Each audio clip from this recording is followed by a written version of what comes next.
In the beginning, there is only stillness, not the kind you find at night on Earth, when the air hums faintly and the wind carries secrets through trees. This is a deeper stillness, a silence so vast that it feels like the first breath before the universe was born. And through that silence, something moves. It does not shine. It does not call attention to itself.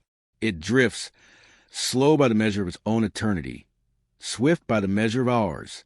It is a traveler from far beyond our solar cradle, sliding through the dark ocean that connects suns like distant islands. You do not yet know its name, nor where it came from. You only feel the quiet awe that comes when something foreign crosses the edge of the known. For countless years, perhaps millions, perhaps more, it wandered without witness. A frozen shard of another world, spun loose by ancient violence, tossed into the unending dark. It has crossed the cold gulf that separates stars, its path guided not by purpose, but by the gentle mathematics of gravity. Now, at last, it approaches us. A faint reflection is all that betrays its presence. Sunlight glancing off a pale surface, a spark in the background noise of the cosmos. It enters our skies not with fire or sound, but with grace. Its name is given later. 3I/Atlas, the third confirmed interstellar object to ever visit our solar system. The letters and numbers are human, a way to capture something we can't hold. But behind them, the truth remains simple. A visitor has arrived. You imagine yourself beside it, adrift in that frozen emptiness. There is no air, no sound, no up or down, only the gentle tug of the sun drawing you closer, reshaping your path. The stars do not flicker here. They burn steady, ancient, and cold. And somewhere far behind you lies a home you can no longer return to, a world that once warmed you, now long forgotten. What would it feel like, you wonder, to be a fragment of another system, carrying dust from an alien dawn? Your surface, scarred and pitted, tells of collisions in time. Your core holds secrets of elements older than Earth, perhaps born in another star's death. You are small, perhaps only a few hundred meters across, but your journey has made you vast. You are not just an object. You are memory itself, preserved in motion. When NASA's telescopes finally notice you, the data first appears as a few faint points of light. Observers check their charts, recalibrate, and find that your path does not belong to anything in our solar system. You are moving too fast, faster than any comet bound to the sun. The realization spreads like a quiet thrill. You are not one of ours. You are a messenger from the in-between. It's easy to imagine this moment as dramatic, the great discovery flashing across screens. But in truth, it happens softly, in the calm hours of data review. A researcher notices an anomaly. The trajectory doesn't fit. The orbit, when plotted, stretches not in a circle or ellipse, but a long, open curve, a hyperbola. That's what gives you away, an orbit that never closes, one that says you came from elsewhere and will not stay. You drift closer. From afar, sunlight begins to thaw your surface. Ices release faint plumes, creating a ghostly halo. Astronomers debate whether you are a comet or an asteroid, a difference that matters less than the wonder itself. You are both and neither, a reminder that categories are inventions to help humans make sense of the boundless. To them, you are a mystery of motion. To yourself, if a stone could dream, you are only moving endlessly. The telescopes turn toward you, pixel by pixel. Instruments strain to read your spectrum, the color of your light. It tells a quiet story. Molecules of carbon and oxygen, traces of dust older than our planet. Every reflection becomes a page in the book of another world's history. Scientists study you not as an intruder, but as a messenger carrying chemical clues from an unseen system. You pass no planets closely. You do not burn through any atmosphere. You keep your distance, as if respecting the solitude of each world you pass. Yet, for a brief span, mere weeks, you are the center of human curiosity. Articles are written, models are built, theories spun like orbits around your silence. And you, still moving, pay no mind. The suns pull bend your course slightly, curving your journey into a graceful arc. You feel its warmth, the first in millions of years. For a moment, you belong to our sky. But even as we study you, you are already leaving. No gravity strong enough can keep you here. It is strange how something so small can remind us of our place in the vastness. You were born under another sun. You crossed distances we can barely imagine. And yet, for a short moment, your path intersected ours. And in doing so, you gave us perspective. You made us look up again, into the infinite dark, and remember how little we know. You think about how many more like you might be drifting unseen, carrying stories between galaxies. Perhaps, from some faraway world, another species once looked up as you departed their sky, wondering what lay ahead. And now, it is our turn to look and wonder what lies beyond. The universe is full of quiet exchanges like this, encounters without words, without intent, only shared existence. In this way, 3i/Atlas becomes more than an object. It becomes a symbol of movement, of connection, of the unending conversation between stars. It reminds you that every journey, even one made of rock and ice, carries meaning. The astronomers keep watching until your light fades from their sensors. Your speed, your direction, your brightness, all recorded, mapped, archived. And then you slip beyond detection. The data ends, but your story doesn't. You are already on your way toward another unknown, bound for the next star's domain. Somewhere out there, gravity will tug at you again. Perhaps another world will one day notice you, just as we did, a flicker in the dark, a stranger at the edge of sight. And as you vanish into long silence, something gentle remains, the awareness that even the coldest traveler can bring warmth to thought. You breathe out, letting that realization settle into your mind like cosmic dust. The visitor is gone, but its presence lingers, a quiet echo across time and distance. And as your thoughts drift with it, you begin to sense what lies ahead. A deeper stillness, a greater silence, the vast and endless space between suns. You close your eyes and let the darkness expand. At first, it feels like nothing, a blank space without texture or sound. But then, slowly, the darkness begins to deepen. You start to feel it pressing gently against your thoughts, stretching wider and wider, until it feels endless.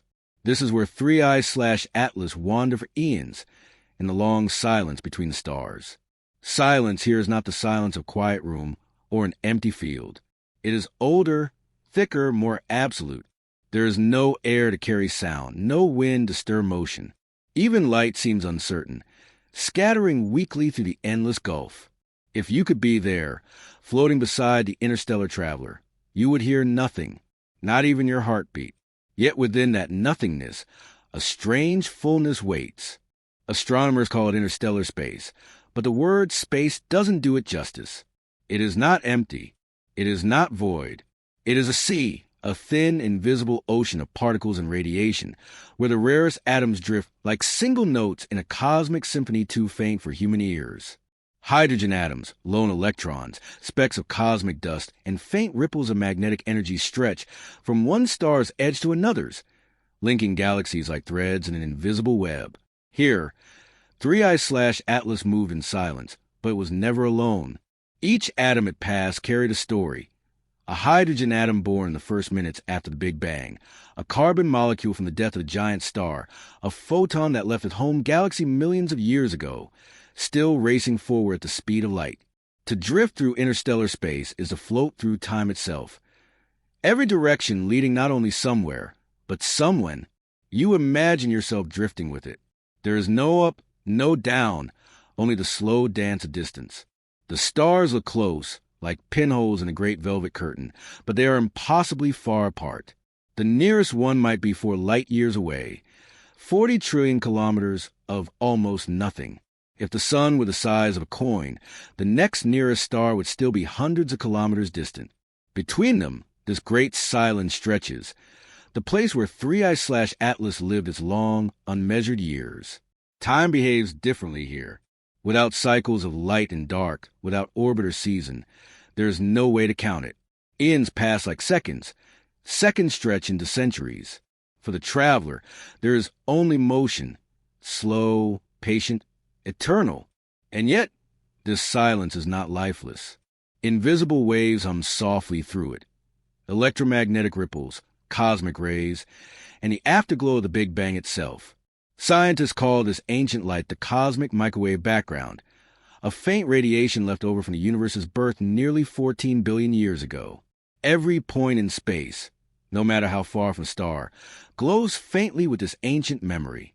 If you could see it with other eyes, not human eyes, but instruments sensitive to microwaves, the darkness would shimmer with a ghostly blue warmth, about 2.7 degrees above absolute zero. Even in the silence, creation still hums. You realize that quietness in the universe is never true quiet. It is a pause between waves, the rest between the beats of stars. The silence between suns is filled with a faint, eternal music, a song too low for us to hear but always playing everywhere. You think of 3I/Atlas moving through this soundless song, a small body of ice and dust, shaped by collisions long past, now gliding to the gentle pull of nothing. It has no destination, no guidance, only momentum. Yet that momentum is enough. Once thrown free from its parent system, it carries its own story across the stars, obeying the universe's simplest law. What moves continues to move unless something stops it. And nothing stops it here. No atmosphere drags against it. No planet blocks its path. Gravity from distant suns tugs at it faintly, but never enough to catch. It passes through the soft network of galactic gravity, like a leaf through still water. This is what eternity feels like, not frozen, but flowing. You begin to see how fragile, how rare the islands of light truly are. Each star, each solar system, each planet, they are brief interruptions in this endless sea of quiet. Our sun is one such interruption, blazing for a moment in the long dark, surrounded by the whisper of interstellar dust. For 3I/Atlas, this darkness is home. The warmth of a sun is a brief encounter, a rare spark on its infinite path. In this way, it teaches something profound, that solitude does not mean absence. The silence between suns is not emptiness, but spaciousness, a vast openness in which everything has room to exist. Here, motion itself becomes meaning. Each journey, no matter how lonely, becomes part of the larger pattern, a thread in the invisible web connecting galaxies. You begin to feel how deeply connected everything is, even across unimaginable distances. The light that left one world might reach another 1,000 generations later. The dust expelled by a dying star might someday form the seed of a new one. In this perspective, the journey of 3I/Atlas is not just a voyage through space, but a continuation of the universe's oldest rhythm, the rhythm of birth, drift, and transformation. It carries atoms once part of another sun, now exploring a new cosmic neighborhood. When it passes our solar system, it brings a history with it, like a traveler carrying soil from a distant land in the tread of its boots. You think of how, one day, fragments of Earth may do the same. If a meteor strike or the death of the sun scatters our planet's matter into the void, those particles too will drift through the silence between suns. They might one day pass near another star, be noticed by another mind, and spark the same wonder we now feel for 3I/Atlas. The universe, in this way, keeps exchanging pieces of itself. Small gifts pass quietly through the darkness. The silence no longer feels empty. It feels alive, full of slow conversation, full of patience. You begin to understand that the universe's language is not spoken in sound, but in motion and time, the long arcs of object through gravity's soft embrace. And you realize something else. Even now, in this silence, you are part of it. Your atoms, carbon, oxygen, iron, were once forged inside stars that lived and died long before the sun existed. You, too, are made of interstellar matter. You, too, are a traveler between suns. For a moment, you sense the stillness stretching beyond the edges of thought. You feel what it means to belong not to one place, but to the great unfolding of everything. The silence between stars is not a void you fall into. It is a space that holds you, endlessly patient, endlessly vast. And somewhere out there, 3I/Atlas drifts onward, silent, timeless, unseen, still humming softly with the echoes of beginning. You take a slow breath, and in the rhythm of that breath, you hear something faint, a question gentle as the space itself. If the silence between suns is never truly empty, what else might be hidden in the dark? Before there was silence, there was motion, Before there was solitude, there was a world, perhaps blue, perhaps red, perhaps a frozen sphere of ancient ice turning slowly around a faint sun. You do not know its name. No one does. It belonged to a system so far away that its light has yet to reach us. But long before 3I/Atlas was a wanderer, it was part of that hidden place, a quiet moon or a minor planet, orbiting in the outer reaches of its own sun's embrace. And then, one day it happened. Two bodies met in space, not gently, but with cosmic violence. It was not malice or intention that brought them together, only the inevitability of motion. One rock's orbit shifted, just slightly, perhaps tugged by the gravity of a nearby planet or the faint drag of a passing cloud of dust. 1,000,000 years passed. Then, at just a right or wrong moment, their paths crossed. The collision was instantaneous but eternal in its effect. In that moment, mountains turned to vapor. Ice became fire. The shock wave rippled through the crust, breaking continents into fragments. You could imagine it now, a flash so bright that it would outshine the parent star for an instant. The energy released in that collision could melt worlds. And from that devastation, pieces were born. Some fragments fell back, raining molten rain onto the scarred surface. Others scattered outward, following arcs drawn by gravity's invisible hand. Among them was one piece, small compared to the rest, a shard of ice and stone, perhaps only a few hundred meters across. That fragment would one day be called 3I/Atlas. It began its long journey not as a choice, but as a consequence. It was thrown free, propelled by the force of impact beyond the safety of its sun's gravitational reach. Like a leaf caught in a storm, it tumbled outward, spinning and cooling as it went. For centuries, perhaps millennia, it lingered near the edge of its home system, caught between staying and leaving. Then, slowly, the pull of its parent star weakened. It crossed the threshold, the escape velocity, and was gone. You imagine watching it from afar, a tiny speck leaving behind everything it had ever known.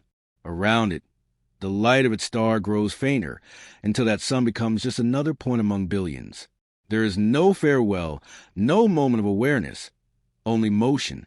What was once part of a planet is now an orphan of the cosmos. This is how interstellar travelers are made, not through design but through accident. Each one begins in chaos. Some are born from supernovae, flung outward by stellar death. Others are ejected from young planetary systems, where giant planets toss smaller bodies into deep space like stones skipping across a pond.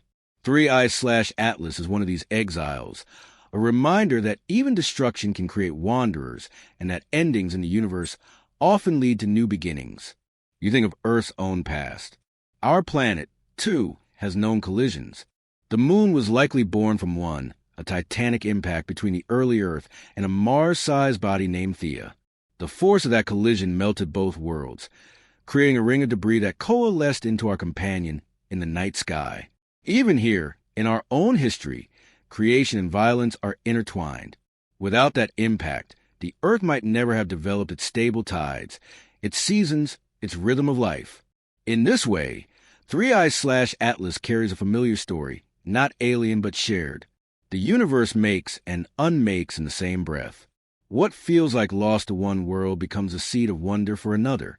You drift closer in thought, tracing the surface of this fragment in your imagination. Its crust is cracked, layered with ice that once flowed like rivers beneath a distant sun. Embedded within are minerals, silicates, organics, frozen gases, each one a record of its birthplace. Some of these compounds may even resemble those that seeded life on Earth. Perhaps the same chemistry plays out in countless places, each following a slightly different script written by physics and chance. As 3I/Atlas cools, it becomes still, locked in a long sleep. Around it, the debris from the impact disperses, forming rings or belts that glow faintly in the light of the parent star. Time stretches, millions of years, until the world it left behind forgets it ever existed. But the fragment remembers, in its own way. Its orbit carries traces of its beginning, the direction, the speed, the momentum of the explosion that birthed it. Every future encounter will still bear the imprint of that first violence. It is strange, isn't it, how memory in the universe is not written in thought, but in motion. Every rock, every particle, keeps a record to the way it moves. The tilt of an orbit, the angle of rotation, the chemical layering. All of these are forms of remembrance. In this sense, 3i/Atlas is not merely a wanderer. It is an archive of a world we will never see. You wonder what that world looked like. Was it warm and watery, or cold and airless? Did it circle a bright, young sun, or a dim red dwarf whose light barely reached its frozen plains? Did it have moons, storms, colors? You will never know. But through 3i/Atlas, you feel the echo of that lost landscape, preserved in the simplest thing, a stone still moving through space. The physics of its journey are simple, but the poetry is vast. The impact gave it speed, gravity gave it direction, time gave it distance. And now that fragment, still carrying the memory of that ancient collision, drifts among the stars like a story without words. If you listen closely, you can almost hear the rhythm of its journey. Not a sound, but a pattern. Accident, release, motion, silence. It is a rhythm of the universe itself.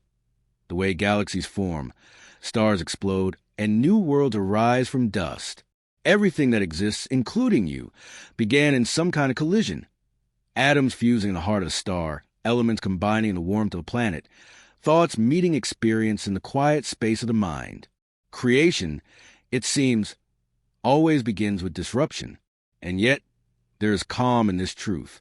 For even chaos in the cosmos unfolds according to laws so elegant they resemble grace. Out of violent beginnings come stable orbits, slow rotations, and a quiet drift of wanderers like 3i/Atlas. You picture it now, still cooling, still traveling, the light of its home long faded behind it. Ahead lies the great darkness between stars, the silence that waits to receive it. There is no destination, only continuation. It moves forward not because it must, but because it cannot do otherwise. You feel a gentle kinship with it. The way it was born from turmoil, yet found peace in motion. The universe, you realize, is full of exiles, yet none are truly lost. Every fragment remains part of the same whole, each following its own path through the shared fabric of gravity and time. And as 3i/Atlas slips deeper into the darkness, carrying its ancient scars, it becomes something new. Not just a piece of broken world, but travel with a story written in stone. In the quiet of thought, you follow it outward, into the cooling calm that follows creation's fire. You feel the temperature drop, the light fade, the silence deepen, and you begin to sense the next vast chapter waiting to unfold. The long, cold space that lies between the galaxies. You drift closer now, not to a single world, but to a memory of a system once whole. A star once held its family close. Planets circling, comets tracing luminous arcs through the dark. Each fragment of rock, each grain of dust, belonged to that rhythm, drawn in by the sun's invisible hand. You can almost feel that pull, the silent tension of gravity, an ancient promise between maker and made. The star shines not only with light, but with attachment, binding every orbiting piece to its warmth. For millions of years, that balance holds, the pull inward, the push outward. But nothing in the universe lasts unchanged. Even stars must one day loosen their grip. A quiet shift begins deep within them. In the hearts of stars, where hydrogen fuses into helium, energy flows like breath, steady, immense, alive. But over time, that balance falters. The fuel runs thin, the light flickers in subtle ways, and gravity begins to argue with itself. The star trembles, swells, sighs, and in that sigh, some worlds are released. Perhaps 3i/Atlas began this way, not as a deliberate escape, but as a quiet letting go. A world or part of one, once bound to a sun, now set free into the long silence between stars. The moment of release is both violent and tender. Imagine the skies of that time, light spilling, dust swirling like golden mist, fragments spinning out into the dark, carrying the memory of their origin in every grain. Gravity, that ancient sculptor, cannot hold everything forever. Even the strongest bonds stretch with time. Orbits are not perfectly eternal. Small perturbations add up. Small pulls from distant bodies tug and twist. Sometimes, all it takes is a single encounter, Another star passing too near, its own gravity whispering temptation. The comet or rock or fragment feels a new tug, a new invitation, and begins to drift toward it. To leave a star is to break a promise of motion. But in the vast mathematics of the cosmos, even promises can decay. Slowly, invisibly, a trajectory shifts, a curve becomes an arc becomes a path outward, until one day, the grip is gone. The traveler no longer circles, but moves forward without return. That is what freedom looks like in space. Not speed or light, but the absence of orbit. You imagine 3I/Atlas at that moment, no longer held, yet still moving with the momentum of what was. The last faint warmth of its parent sun fades behind it. Ahead lies nothing but black, and the faint, humming dust of interstellar space.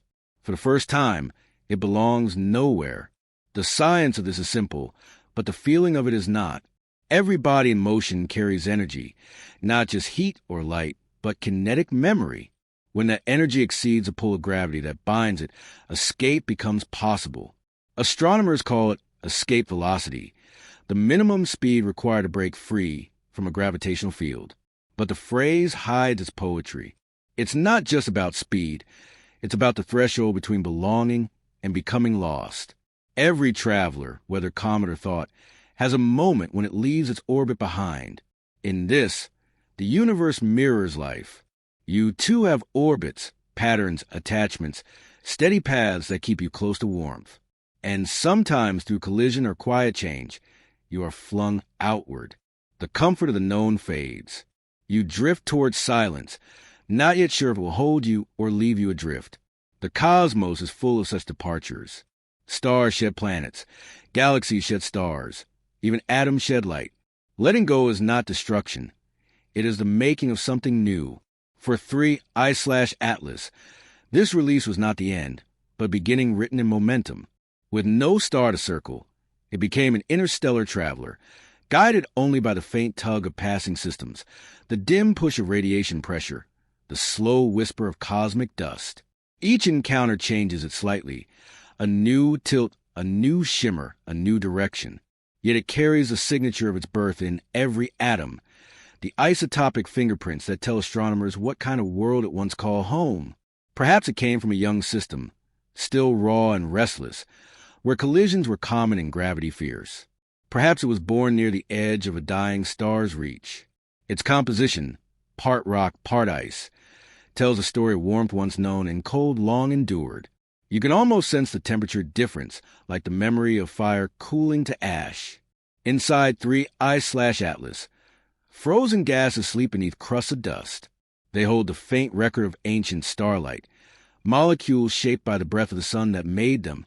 Even in freedom, they remember, and as it moves, it glimmers faintly, touched by distant photons. For all its isolation, it is never completely unseen. The galaxy, after all, is not empty. Light finds everything. Eventually, there's a beauty in that. Even what leaves the light still carries it. Astronomers on Earth discovered 3I/Atlas much later, by accident. A moving point of reflection across the background of fixed stars. They traced its orbit backward and found it didn't belong to our solar system. Its speed was too high, its path too open. It had come from elsewhere, passing through only once. And in that realization, they saw proof of cosmic connection, that material from one star can reach another, that space is not separation but exchange. As you float through that thought, the stillness feels deeper. You begin to understand that stars, for all their gravity, are not possessive. They hold, they warm, and then they release. In time, everything that was bound will drift outward. Perhaps that's how galaxies breathe, through letting go. You linger in that idea, tracing it like a soft orbit in your mind. The universe is not static. It is motion, tension, release, a rhythm that mirrors your own breath. And as you exhale, you think of what comes next, where the wanderer will go, what vast silence it must cross to find another light. Because between stars lies not emptiness, but a bridge of invisible touch. And where one journey ends, another begins in the hush between suns. You drift now beyond the stars, past their glowing edges, past the thin streams of dust that circle their light. The warmth of suns fades behind you, and the space between galaxies opens, silent, immense, and almost perfectly still. Here, the temperature falls to near nothing. It is the cold of pure distance, a chill that no air carries, a quiet that has lasted for billions of years. 3I/Atlas moves through this place like a forgotten thought, slow, small, unobserved. It has no heat to give, no sunlight to catch. Yet even here, in the coldest dark the universe can make, something continues to move. A faint trembling, invisible to any eye, ripples through the dust, through the atoms that make up everything you are. You can feel it, if you listen long enough, the whisper of matter still alive. Absolute zero, the point at which all motion should stop, is more a dream than a reality. It hovers at minus 273.15 degrees Celsius, the final boundary where energy sleeps. But even there, the universe refuses to be perfectly still. Tiny vibrations remain, quantum murmurs that hum beneath silence. Scientists call it zero-point energy, the smallest breath that never fades, even when everything else has gone quiet. And so, even in this emptiness, there is music. You picture atoms as dancers slowed by frost, their movement reduced to the faintest sway. They do not collide or spin with the urgency they once had near the warmth of a star. Instead, they tremble in place, like candle flames frozen in mid-flicker. Each vibration is a memory, a reminder that motion is life, and that nothing in the universe ever truly rests. For 3I/Atlas, this cold is home. Its surface is hardened into crystal-like ice, layers of carbon dust and frozen gas pressed together by time.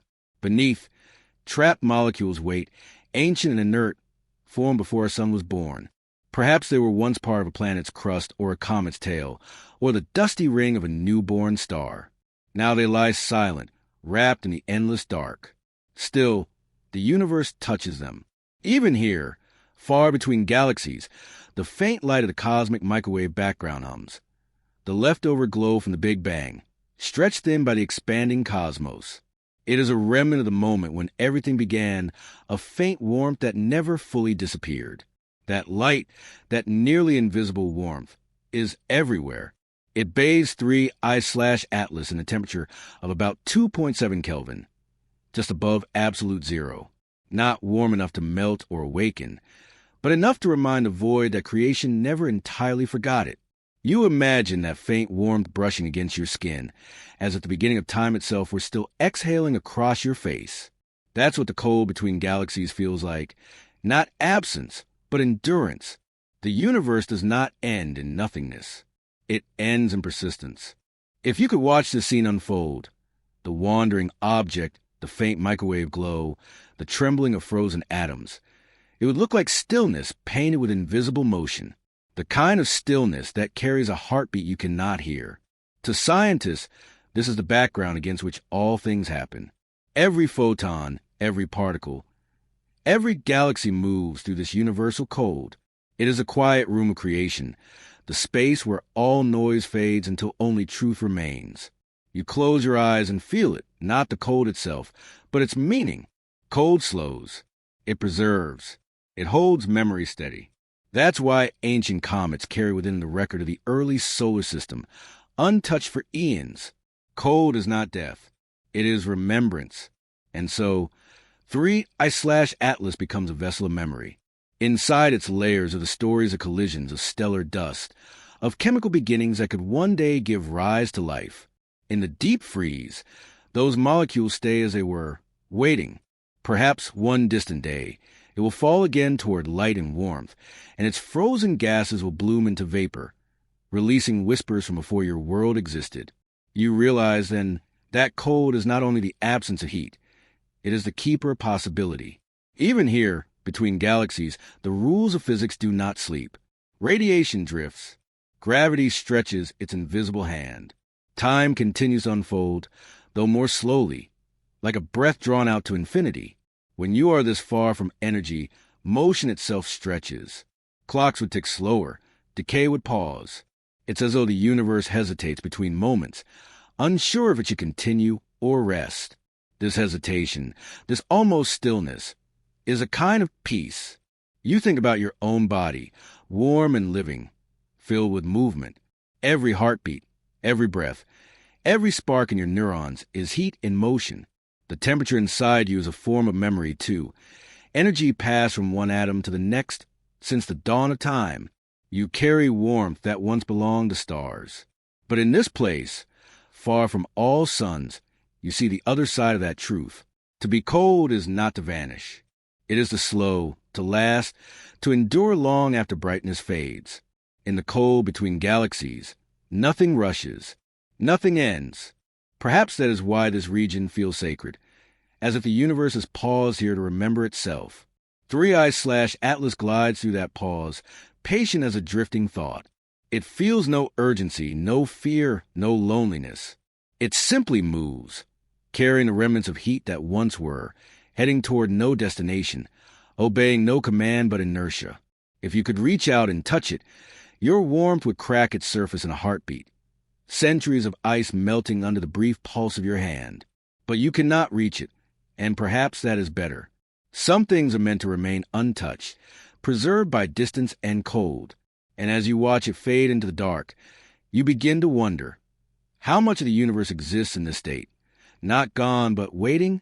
How many frozen travelers sleep between galaxies, their paths crossing in ways we'll never see? The thought feels endless, but not empty. The silence between galaxies is not the silence of nothingness. It is a silence of patience. Time here is a deep ocean without waves. Each passing second stretches into centuries.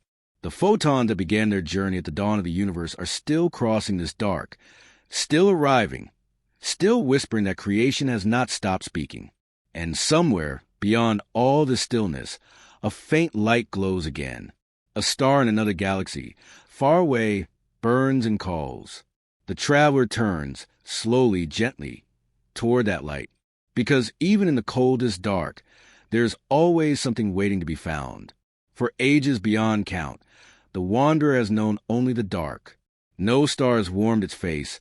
No light has grazed its edges. It has traveled through the deep, quiet cold, a shadow among shadows, where time feels stretched so thin it almost vanishes. But now, after perhaps 1,000,000 years, something changes. A soft illumination begins to bloom in the distance, faint, diffuse, golden. The light of a new star seeps outward, spreading across the black.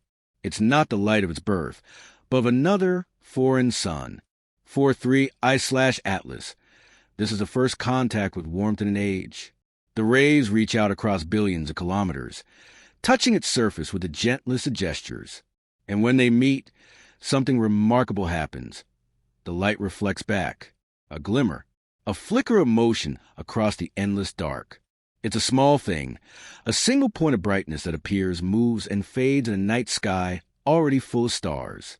Yet to those watching from Earth, that glint is extraordinary, because it shouldn't be there. Astronomers notice it first as a faint trace in data, a moving speck, crossing the field of a telescope in Hawaii. It doesn't match the path of any known asteroid or comet. Its speed is too high, its orbit too wide, its direction unfamiliar. It isn't bound to the sun at all. And so begins a new kind of wonder, the discovery of a visitor not from the solar system, but from the deep interstellar sea. You imagine what it must feel like, that first moment of light. The cold surface, long asleep, now touched by a photon, a particle that left the sun just 8 minutes ago and traveled across empty space to find this forgotten traveler. The warmth is so faint it doesn't melt, doesn't stir, doesn't awaken, but it reveals. It makes visible what was unseen. Light, after all, is the great storyteller of the universe. Everything we know about the cosmos comes from it. From the faintest afterglow of the Big Bang to the sharp brilliance of nearby stars, light carries information about temperature, distance, composition, motion. It is the messenger that never rests. So when that light finds 3i/Atlas, it does what light always does. It tells a story. To telescopes on Earth, the reflection is a signature. It carries subtle hints of color, of shape, of rotation. The brightness shifts slightly over hours, suggesting the object spins as it moves. Its spectrum, The breakdown of light into its component wavelengths whispers clues about its makeup: dust, carbon, metal, ice. From these whispers, scientists begin to see a picture forming. Not a perfect image, but a presence, real, distant, mysterious. You can feel their excitement, the pulse of human curiosity reawakening, stretching beyond its familiar orbit. This is only the third known interstellar object ever found. The first was Oumuamua in 2017, a shard-like visitor that baffled scientists with its shape and acceleration. The second, Borisov, was a comet, its tail glowing faintly with the chemistry of another sun. And now, 3I/Atlas, another stranger from the far dark, drifts into view. Each discovery deepens a quiet truth. The universe is not made of separate stories. Every star, every planet, every piece of rock or ice is part of a shared, cosmic conversation. The boundaries between ours and theirs blur, replaced by the realization that space is not a wall, but a bridge. As the sun's light brushes across 3I/Atlas, its frozen gases respond. A faint mist begins to rise. Sublimation, where ice turns directly into vapor. The heat is weak, but after millions of years in the cold, even the smallest increase awakens change. Tiny jets of gas escape from beneath its crust, pushing against its motion like breath released into silence. You can imagine it now, a body once lifeless, exhaling softly into sunlight. The process is simple chemistry, but it feels sacred. It's a kind of remembering, as the object, after eons of drifting to the dark, is reminded of what it once was, a child of light made from the dust of stars. The telescopes on Earth capture this transformation. The visitor brightens slightly, develops a faint, hazy tail. And for the first time, its name becomes official: 3I/Atlas, the third interstellar object ever recorded by humankind. The name Atlas comes from the survey telescope that found it, but it fits in a deeper way. In myth, Atlas held the heavens upon his shoulders. In truth, this tiny traveler carries the heavens within it. Atoms forged in a distant star, molecules that have journeyed farther than any dream of ours. As the news spreads, so does wonder. You can almost hear it, the quiet hum of human imagination stretching outward. People look up at the night sky, realizing that something from another world is passing above them right now, unseen by the naked eye but present, real. For a brief time, that awareness connects us all, not through fear, not through conquest, but through awe. You think about light again, how it moves, how it reveals.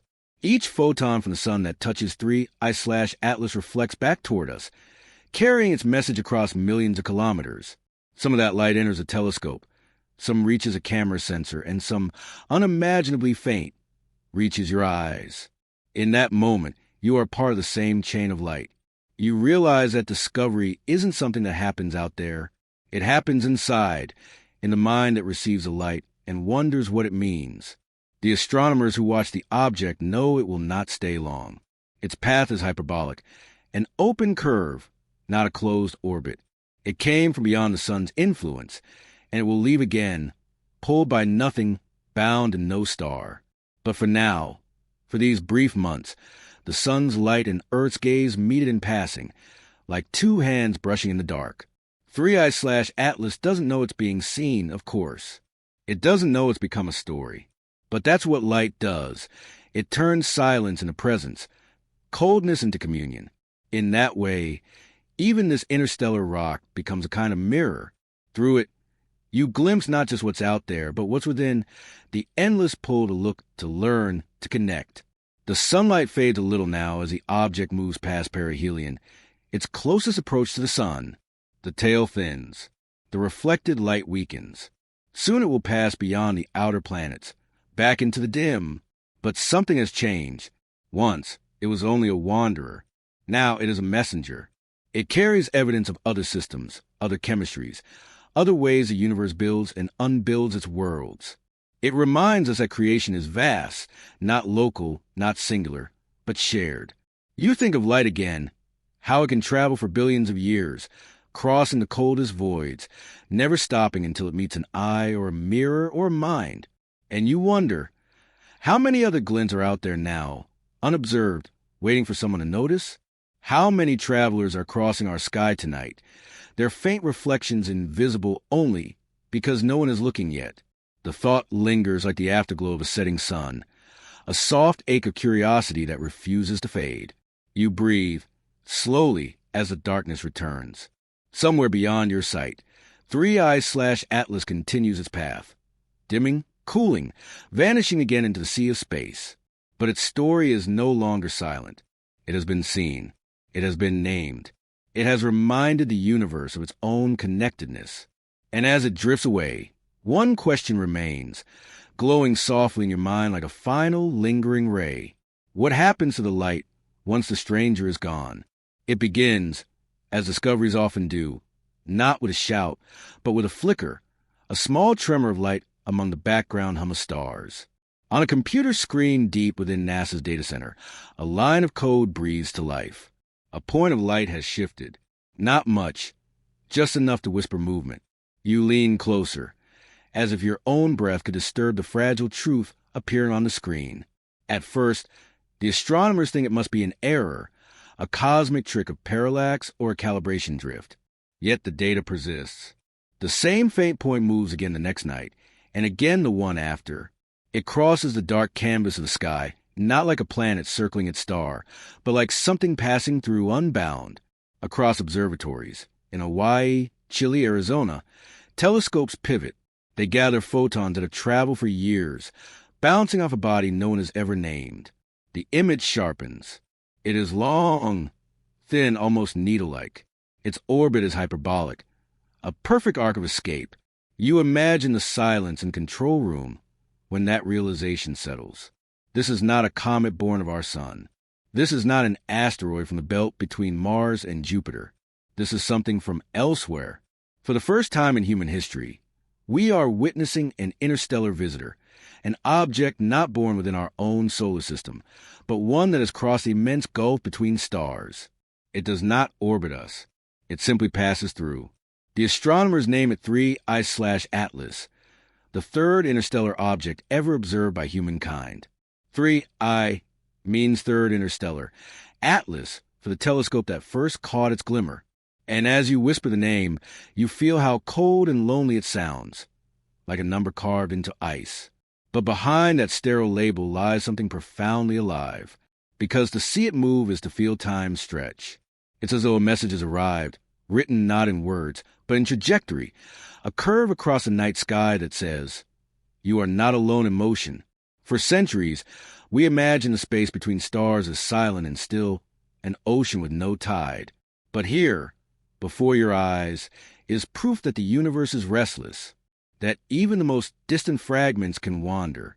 You picture its path, a long arc cutting across the gravitational fields of our system. It moves faster than any planet, faster than any probe we have sent, nearly 90 kilometers per second, quick enough that not even the sun can hold it. Its course bends slightly as it swings near the inner planets, as if bowing once to our star before continuing its endless journey. Scientists trace its motion backward through simulations. They watch its ghost trail out into the stars, past the Oort cloud, past the heliosphere, past even the faint wind of solar particles.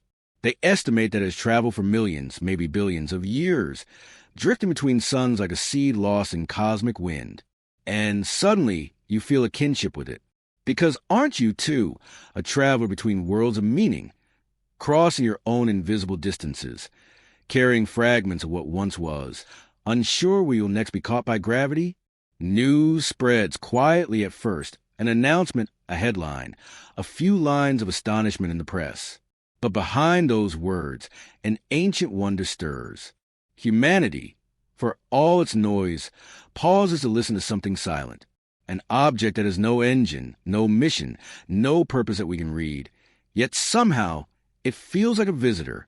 Some astronomers compare it to a messenger. Others hesitate, careful not to romanticize what may be nothing more than rock and ice. But scientists always balance between wonder and restraint, between poetry and proof. So they measure. They calculate its brightness, its rotation, its tumbling pattern. It spins oddly, as though it has been fractured long ago. Each frame of data feels like a heartbeat, a pulse of light whispering across centuries. And somewhere in that rhythm, you sense a question: what world has it seen? What suns has it passed? Through the telescope's eyes, it's nothing more than a moving pixel. But through your imagination, it becomes a survivor, a piece of something once whole, once warm, now set adrift by catastrophe. Perhaps a collision long ago flung it free, sending it on a voyage it could never end. You think of the astronomer staying awake through long, cold nights, waiting for the faint streak to return in the same patch of sky. They adjust the focus, correct for atmospheric blur, and whisper coordinates into the quiet. Each observation adds another thread to its story, weaving science into wonder. And in that story, there's something human, a longing to find meaning in movement, a need to know that even in the coldest reaches, something can still travel, still be seen. As days pass, the data accumulates. The orbit models confirm it. 3I/Atlas is leaving us. It will soon fade back into the dark between stars, never to return. What you're seeing now is a single crossing, a cosmic halo that will never repeat. You realize that discovery is not always about possession. Sometimes it is about witnessing what passes by, to see and then to let go. The scientists archive the data, their excitement softening into reverence. For months afterward, the tiny moving point remains on screens, frozen in time, a digital memory of something already far away. But the sky remembers differently. The light that touched 3I/Atlas still travels outward, echoing from detectors, reflected through our instruments, through us. And so the moment endures, a single flicker in cosmic history, shared by a species that looked up and noticed. You imagine the object now, already dimming beyond the range of sight, gliding once more into the quiet. Yet its motion lingers in human thought, a proof that the universe can still surprise us, still reveal something utterly unplanned. You close your eyes and follow in your mind, through the sun's fading influence, back into the deep interstellar sea. And as you drift beside it, the question begins to form. If we could see where it goes next, if we could follow into that boundless dark, what else might we find waiting there between the stars? It begins with a name. 3 characters, simple and precise. 3I/Atlas. To most, it sounds like a code, a string of letters and numbers fit for a catalog. But in those symbols hides a quiet act of reverence. 3I means third interstellar. It marks this traveler as the third object ever known to have come from another star. The I stands for what it carries, interstellar origin, a whisper from beyond the sun's domain. The name is both a label and a bridge. It says, we have seen you. We know you came from elsewhere. You picture the astronomers who first wrote those characters into their logbooks.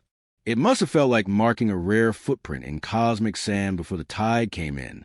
For them, naming is not ownership. It is memory, a way to remember that for a moment, this worldless wanderer shared our light. Before 3I/Atlas, there were 2 others.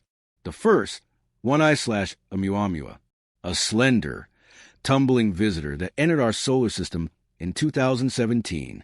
It came so swiftly, so silently, that by the time telescopes turned to see it, it was already leaving. Its name, chosen in Hawaiian, means a messenger from afar arriving first. How fitting that humanity's first known interstellar guest was named in the language an island people who watched the stars to find their way. Then came 2I/Borisov, discovered in 2019 by a Ukrainian amateur astronomer. Unlike Oumuamua, Borisov was visibly a comet, trailing gas and dust, shedding its frozen memories as it crossed our skies. It was a visitor more like the ones we already knew, but still, it came from the vast elsewhere. And so the pattern began. 1I, 2I, and now 3I. 3 moments when the universe whispered, you are not alone in motion. You feel how naming is humanity's way of reaching out. We name what we do not understand, not to confine it, but to connect. Each letter becomes a handhold on mystery, something for the mind to rest upon. Science thrives on precision, but even here there is poetry. The letters I and the numbers before form a quiet lineage, a growing constellation of encounter. They are markers of our disguise as data. Think of how ancient navigators once named stars. not for what they were, but for how they felt. The Dog Star, the Hunter, the Southern Cross. Names help turn cold light into story. And in that same way, 3i/Atlas turns an object of rock and ice into something we can imagine. Atlas itself is the name of the telescope that first saw it, the Asteroid Terrestrial Impact Last Alert System, a sentinel scanning the heavens for threats, yet finding instead a traveler, not an intruder. The name recalls a titan of myth who held the heavens upon his shoulders, as though, through this instrument, humanity too lifts its gaze to bear the weight of the sky. You realize that names are both anchors and invitations. They keep things from being lost to silence, yet also open a space for curiosity. Every time we give a name, we admit that something matters to us, that we wish to remember it, even as it drifts away. You imagine the scientist pronouncing it aloud, 3i/Atlas. The syllables sound like a small prayer, or perhaps a sigh. It feels both mechanical and intimate, the way all human languages sound when they touch the unknown. Somewhere, data continues to arrive. Points of light, spectral lines, numbers that tell stories in code. Yet behind every digit is the same impulse that once made people name constellations after gods. The impulse to find meaning in motion. To say, we saw you pass through our sky. We will not forget. In truth, 3i is not just about the object. It is a milestone in human awareness. A reminder that our solar system is not isolated. There are highways of debris and dust and memory stretching between the stars. And every so often, something crosses those invisible borders. You feel the beauty in that thought, that the same forces that send comets around the sun also sling fragments between galaxies. Gravity is not ownership. It is conversation. Each interstellar traveler is a sentence spoken by one star and overheard by another. Through these names, 1i, 2i, 3i, we are learning a new cosmic language. We are beginning to listen for the grammar of migration written in the movements of stone. And though we have only just begun to translate, already it speaks to something familiar within you, the longing to know where things come from and where they go. When you look up now, you no longer see the stars as fixed lights. You see the spaces between them as bridges, the voids as roads. The universe begins to look less like a collection of isolated fires and more like a network of journeys. And 3i/Atlas, small, cold, and passing, becomes one of those stories. Not the brightest, not the most dramatic, but one that deepens a silence with meaning. Because once you name a silence, it is no longer empty. Perhaps that's what humans have always done, fill the endless dark with words that keep us from feeling lost. Names are lanterns hung along the path, fragile but warm. You close your eyes and whisper the name again. 3i/Atlas. It feels like a heartbeat echoing through numbers. You can almost feel its long path, from the birthplace of some forgotten star, across a galactic dusk, into our waiting light. And then you sense it leaving again, slowly fading back into that same silence. But now it is not lost. It has a name, and so it will always be part of our story. Somewhere beyond the last reach of sunlight, it continues onward, a numbered ghost, a named traveler, a reminder that even the smallest signal can connect two distant minds across the dark. You take a breath and let the thoughts settle. We name to remember, and in remembering, we keep the universe awake. And softly, a new curiosity stirs within you. If names can bind us to passing worlds, what happens when something beyond naming appears? It begins with a curve. In space, there are no straight lines, only motion shaped by attraction, tension, and time. When 3i/Atlas entered our solar system, it did not simply pass through. It was bent. The sun, massive and radiant, reached out across the emptiness and pulled at it. Not enough to capture, but enough to turn its head. You imagine this moment not as violence, but as choreography, a vast, wordless dance between mass and motion. The sun's gravity extends like an unseen arm, guiding 3i/Atlas through a slow, elegant arc. It comes close enough to feel warmth it hasn't felt for millions of years, then begins to drift outward again, changed but still free. Astronomers call this path a hyperbolic trajectory. It means that the traveler will never return. Unlike comets bound in ellipses, those icy bodies that swing back toward the sun again and again. 3i/Atlas follows a one-time curve. It is the geometry of farewell. You picture this shape as if drawn in light. It enters from afar, curves inward toward the sun, and then stretches back out, forever diverging. If you could stand above the solar system and watch, it would look like a comet brushing against a glowing circle, then slipping away into infinite black. This is a mathematics of departure. And yet, there is poetry in this precision. The numbers that define its orbit, its velocity, its inclination, its eccentricity, are not cold facts. They are the symbols of a story told in gravitational verse. Each value is a line in the poem of its journey, describing how much it was touched, how deeply it was turned, and how gently it escaped. Gravity, you realize, is the author of such poems. It does not capture everything it touches. Sometimes, it merely leaves fingerprints. 3i/Atlas carries that invisible print, a change in speed, a subtle shift in angle, a memory of passing near a star.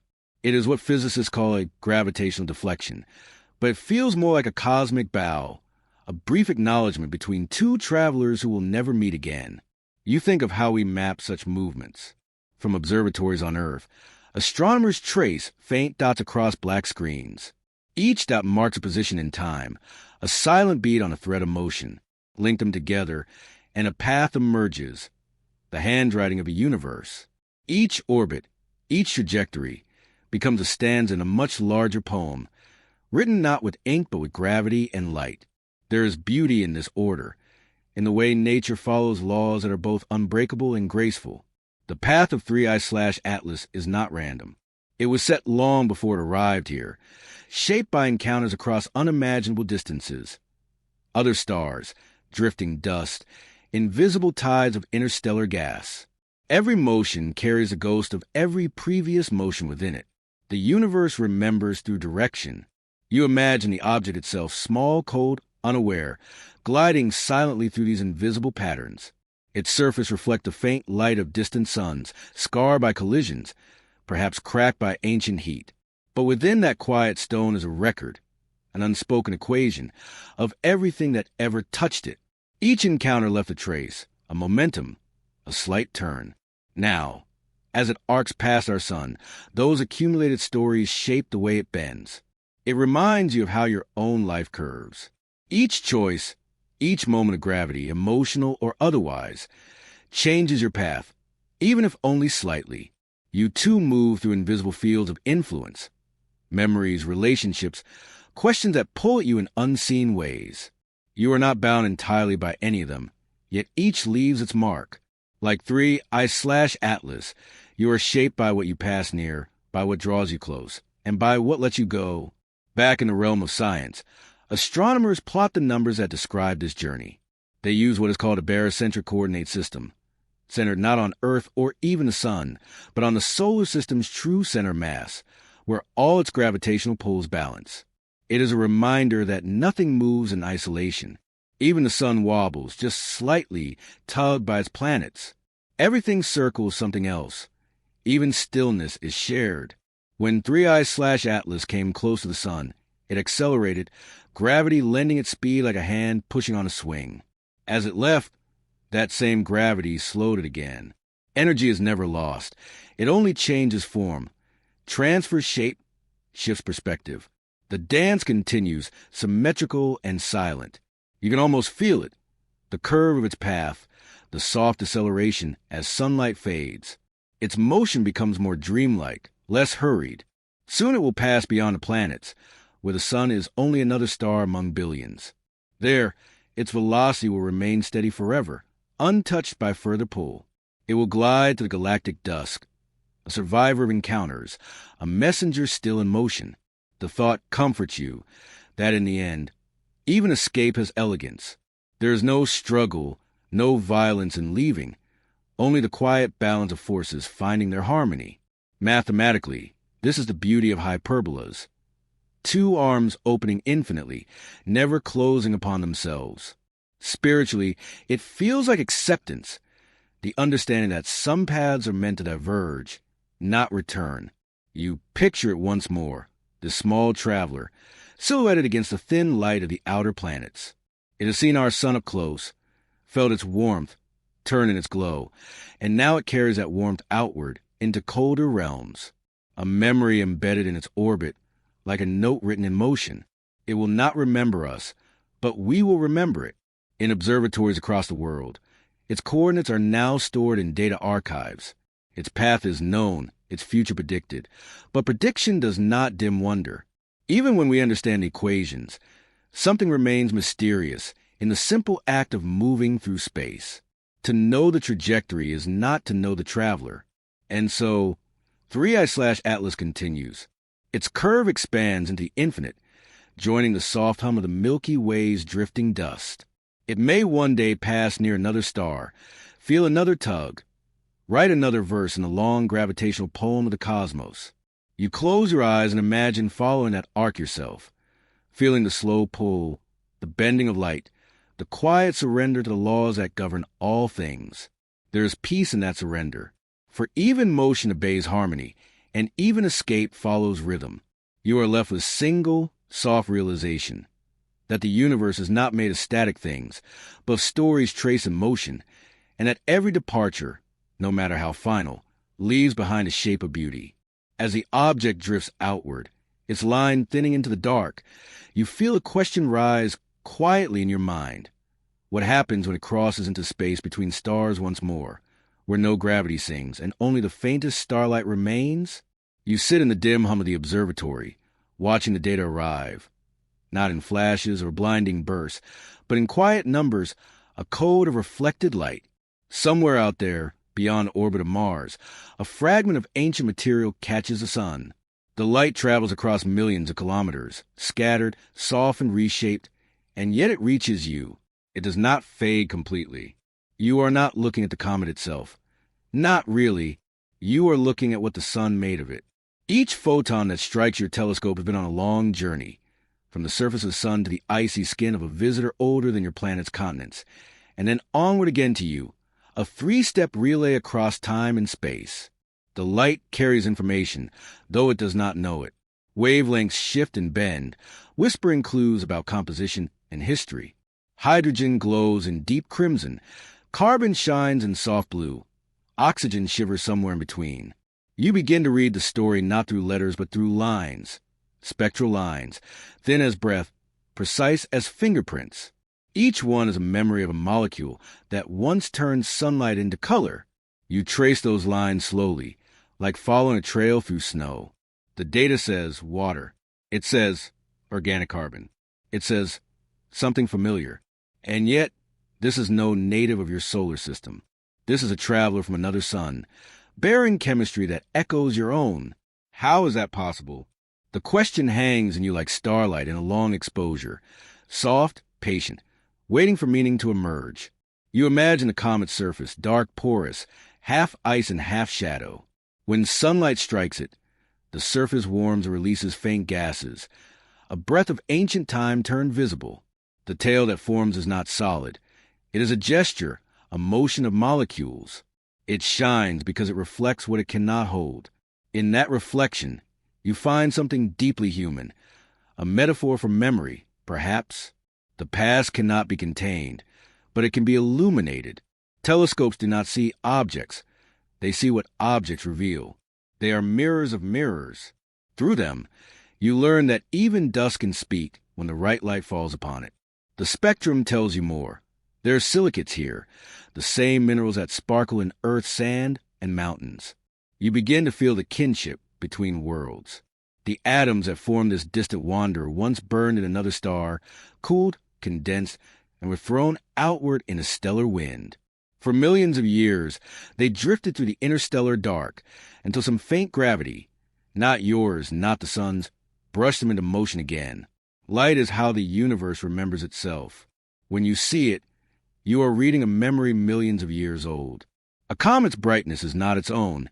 It borrows radiance, just as you borrow starlight to see your own sky. And yet, in that borrowing, something truthful is revealed, not who it is now, but who it once was. You think about the phrase, the light doesn't fade. Of course, it does.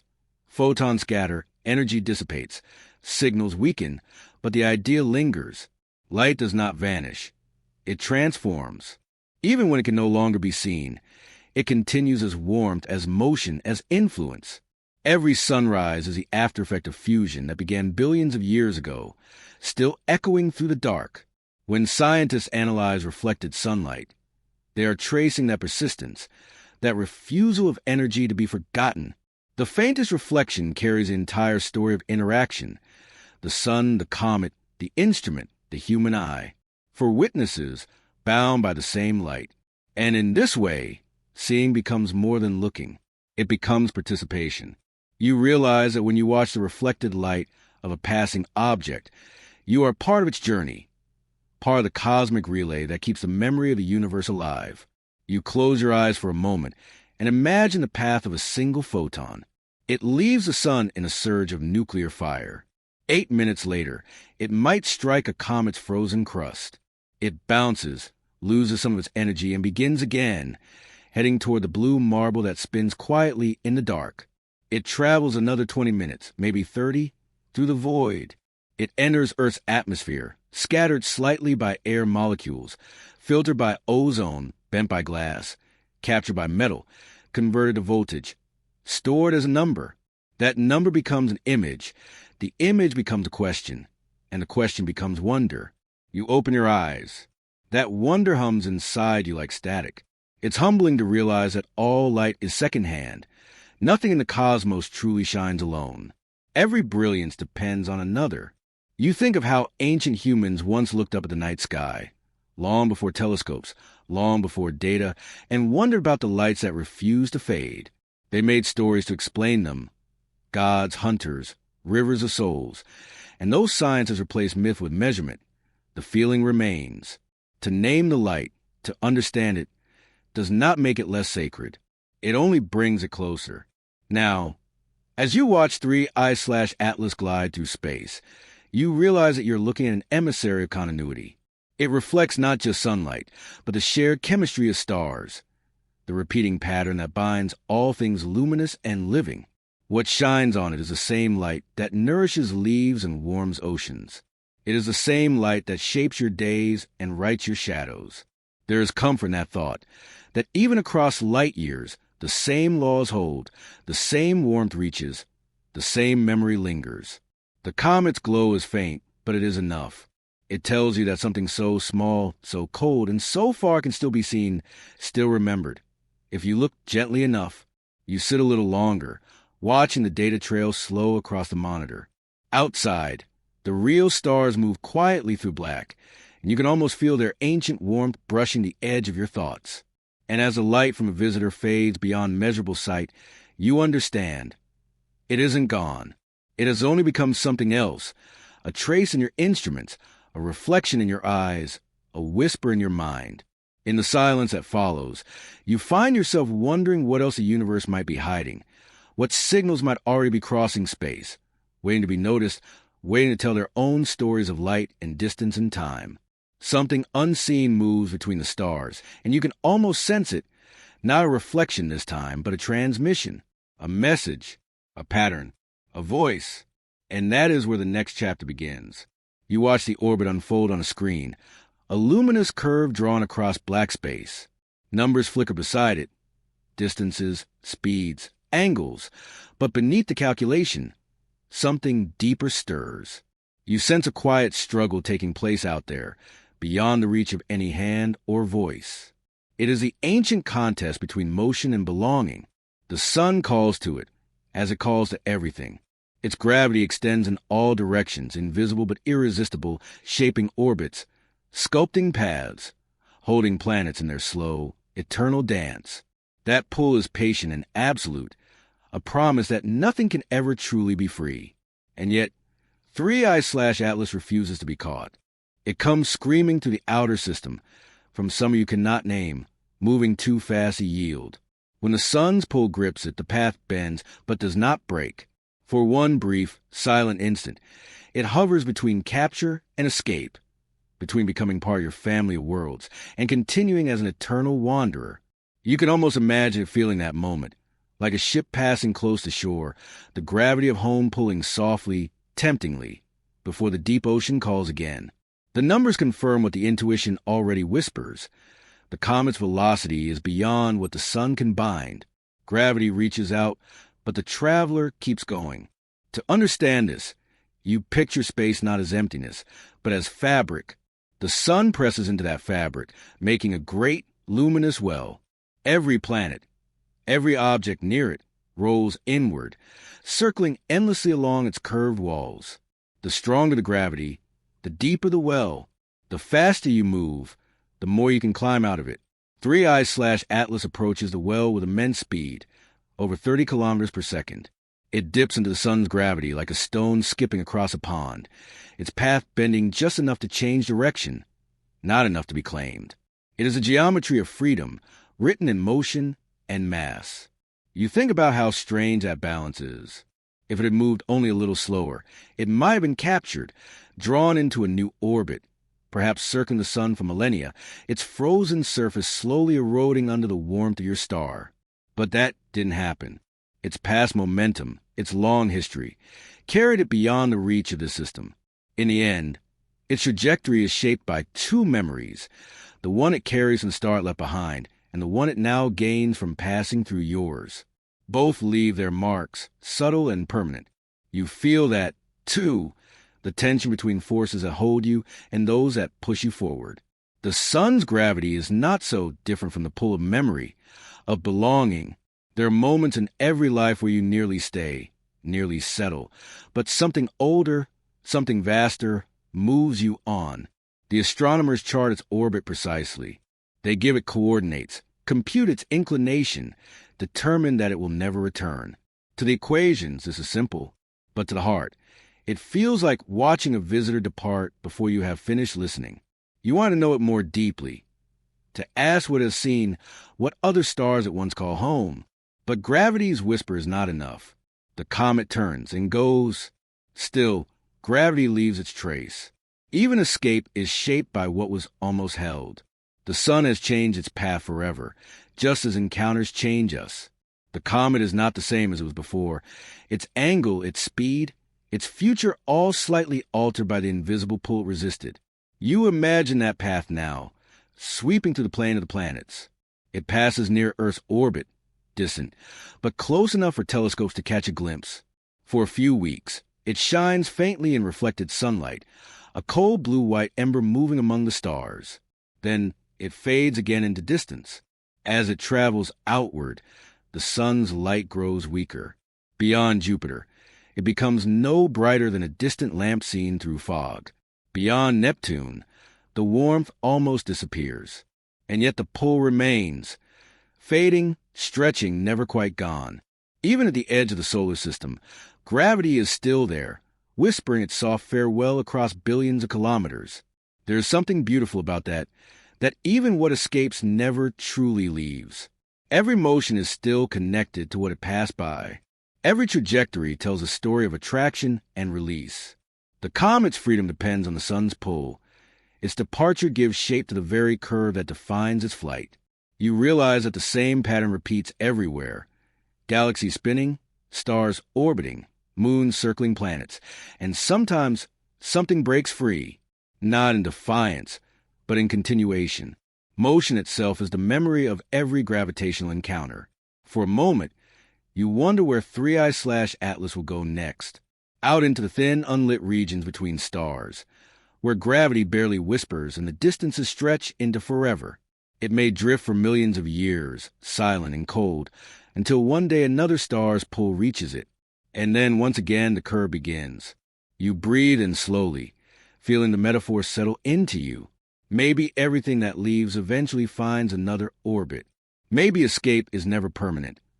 Only a pause before the next pull. In that thought lies both melancholy and peace. That motion and belonging are not opposites, but two phases of the same cosmic rhythm. The comet's freedom is temporary, and so is its isolation. Somewhere, in another time, another light will call to it. Back on Earth, the astronomers watch its faint trail one last time before it slips beyond their instruments' reach. The data ends, but the knowing remains. The sun almost held it. The universe almost changed its course. Almost. And yet, that almost is enough. It tells you about the delicate balance between what binds and what lets go. It reminds you that even in the vastness of space, there are moments of near connection, small gravitational pauses, where paths bend toward one another before parting again. You sit with that thought, feeling the quiet ache of the word, almost. How many things in the universe live in that space, between capture and freedom, between staying and leaving? Perhaps gravity itself is the story of every almost that ever was. As 3i/Atlas vanishes into the dark, the sun continues to shine, its gravity stretching outward in all directions, waiting for the next traveler to feel its pull. And somewhere beyond the reach of light, you sense another motion beginning, faint, deliberate, guided not by gravity this time, but by something stranger, a signal, a message traveling through the dark. Not pulled, but sent. It begins in near silence. Not the silence of deep space, but the soft hum of machines breathing in rhythm. In a dim control room, computers murmur to themselves, drawing in light from telescopes half a world away. The data arrives not as pictures, but as numbers, long chains of them, unbroken, unfazed. Rows upon rows, like rain falling through code. You imagine being there, surrounded by the glow of screens in the small hours of the night. Coffee cups cool beside stacks of notes. The only sound is a faint clicking of keys, the occasional whisper of someone reading out a figure. But inside those numbers, something enormous waits, a faint, hidden pulse from a traveler no one has ever seen before. When astronomers first track an object like 3i/Atlas, they do not see it directly. They see its motion through data, a shimmer of pixels changing positions night after night, like a grain of dust moving across a vast digital canvas. Its brightness fluctuates, its coordinates shift. From that, a pattern begins to take shape. You can feel the wonder of that process, how something that begins as raw digits slowly unfolds into understanding.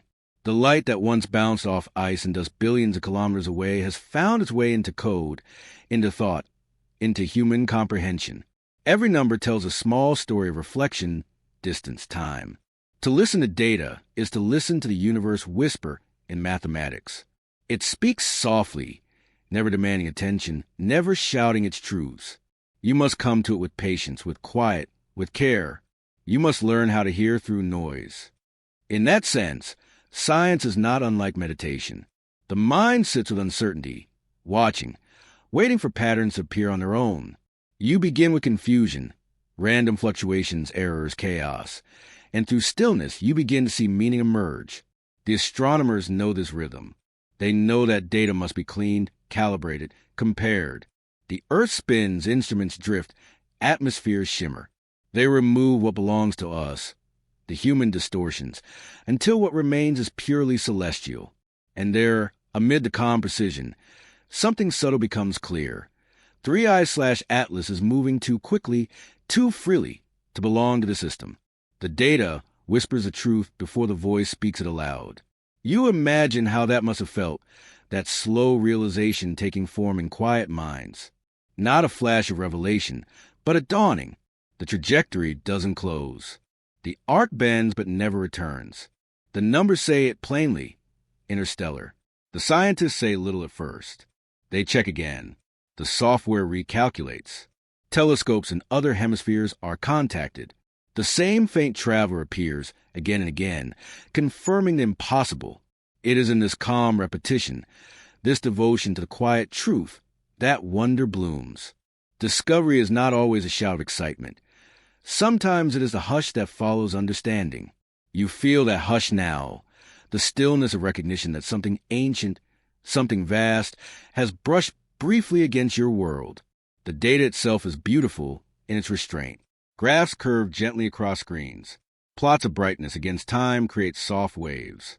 The light fades as a comet moves away, but the record remains, a frozen memory when it passed close enough for light to be caught, measured, and understood. You think about how much meaning can live inside something so abstract. A string of digits, 0.0028, 2,459,007.634, 21.67 magnitude, becomes a portrait of a traveler from another star. The language of numbers becomes poetry when you know what it describes.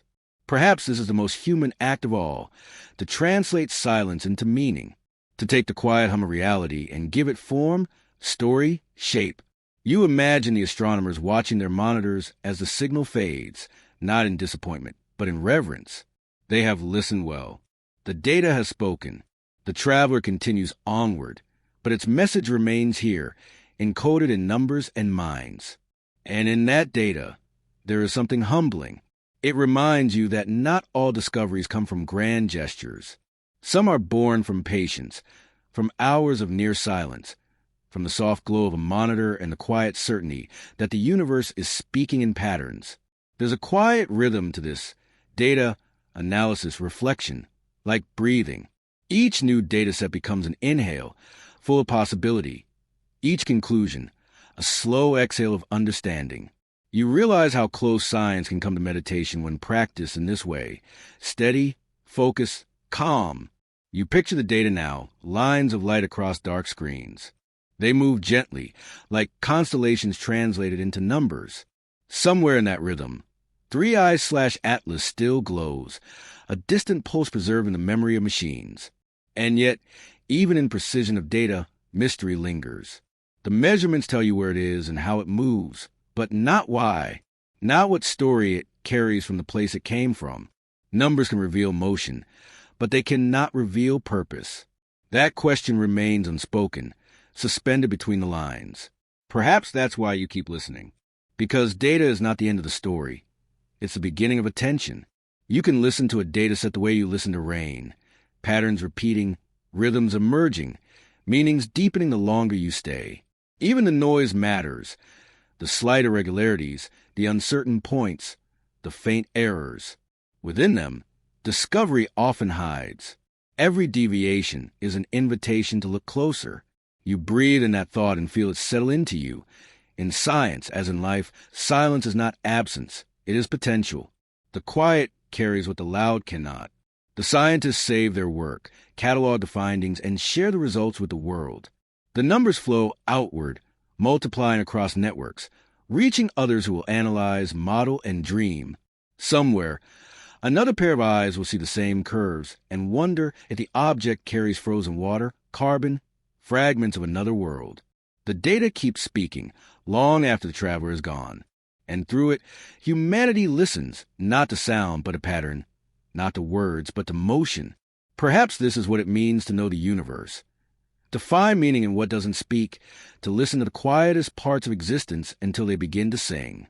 You look again at the screens, glowing softly in the dark. The data scrolls endlessly, quiet and infinite. And somewhere in that stillness, something changes, not in the numbers, but in you. You begin to sense what comes next. For where there is listening, there will soon be understanding. And with understanding, a question no one expected. You drift beyond the planets now. The sun is no longer a blinding presence, but a warm memory. Its pull weakens until you can almost imagine what it's like to float free of every clock that ever ticked. Around you, there is no up, no down, just the endless sea of black and glimmering silence. Out here, the concept of time begins to lose its grip. It doesn't disappear. It simply changes shape, like light bending around a massive star. You close your eyes, and the universe continues, patiently, endlessly. Stars move, but their motion is too slow to see. Galaxies spin, but you cannot feel their turn. Time stretches, becoming something vast and smooth. What was once measured in seconds and hours now feels like breath, long, unhurried, circular. Einstein once described this strange fluidity. This way time bends near heavy things. He said that mass curves space-time, that gravity is not a force, but geometry, a subtle folding of the cosmic fabric. If you were to hover near a star, or closer still to a black hole, your clock would slow compared to one far away. But you wouldn't notice it. To you, your heart would beat at the same pace. It's only in comparison that the strangeness reveals itself, when one perspective meets another, when one light beam measures itself against the next. This is what space does to time. It reminds you that nothing flows on its own. Time is woven into space, each influencing the other, each defining what it means for something to move or to rest.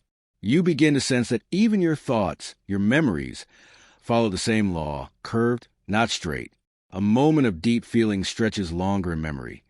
A routine day collapses into a blink. Emotion, too, has its own gravity. Far from Earth, the relativity of existence becomes almost tender. You think of astronauts orbiting our planet, watching sunrises every 90 minutes, yet feeling their bodies slightly out of sync with those on the ground. A tiny fraction of a second slower. That's all. And yet, that slowness means everything. It means that even time itself cannot be separated from where you are, or who you are, or what you love. You imagine yourself on the edge of a black hole, where gravity is almost infinite. Light struggles to escape, bending back toward the darkness. A single second there could equal years elsewhere. The physics feels unreal, yet deeply poetic, as if time, so often seen as cold and mechanical, were actually capable of tenderness. Here, it holds you close, not to trap you, but to remind you of your connection to everything else that moves and changes. If you could look back toward Earth from this vantage point, you'd see the blue marble suspended in ink. Down there, people live entire lives in the blink of your slow perception. Cities rise and fall. Languages are born. Oceans shift their tides. Yet from where you float, all of it happens within a heartbeat. The difference between then and now, between birth and death, shrinks to something almost imperceptible, a shimmer of light over the planet's curved edge. Space changes how you think about time, but it also changes how you feel about presence. When you're far enough away, every moment becomes wider. You begin to understand why astronomers spend nights staring at faint signals, patient and quiet. They are listening across space-time itself, waiting for photons that have traveled millions of years just to arrive in a telescope's mirror. Each particle of light carries a story from the past, from when galaxies were young, from when the first stars burned hydrogen into helium and hope. Even now, that ancient light falls on your imagined skin. Some of it left its source before Earth existed. It touches you as a messenger, soft and unhurried, reminding you that to exist is to be part of a vast timeline, not a single thread, but an interwoven tapestry of befores and afters. You realize that when you look at the night sky, you are seeing into the past, while your heartbeat belongs to the present, and your thoughts drift toward the future. You are all three at once, a living demonstration of relativity.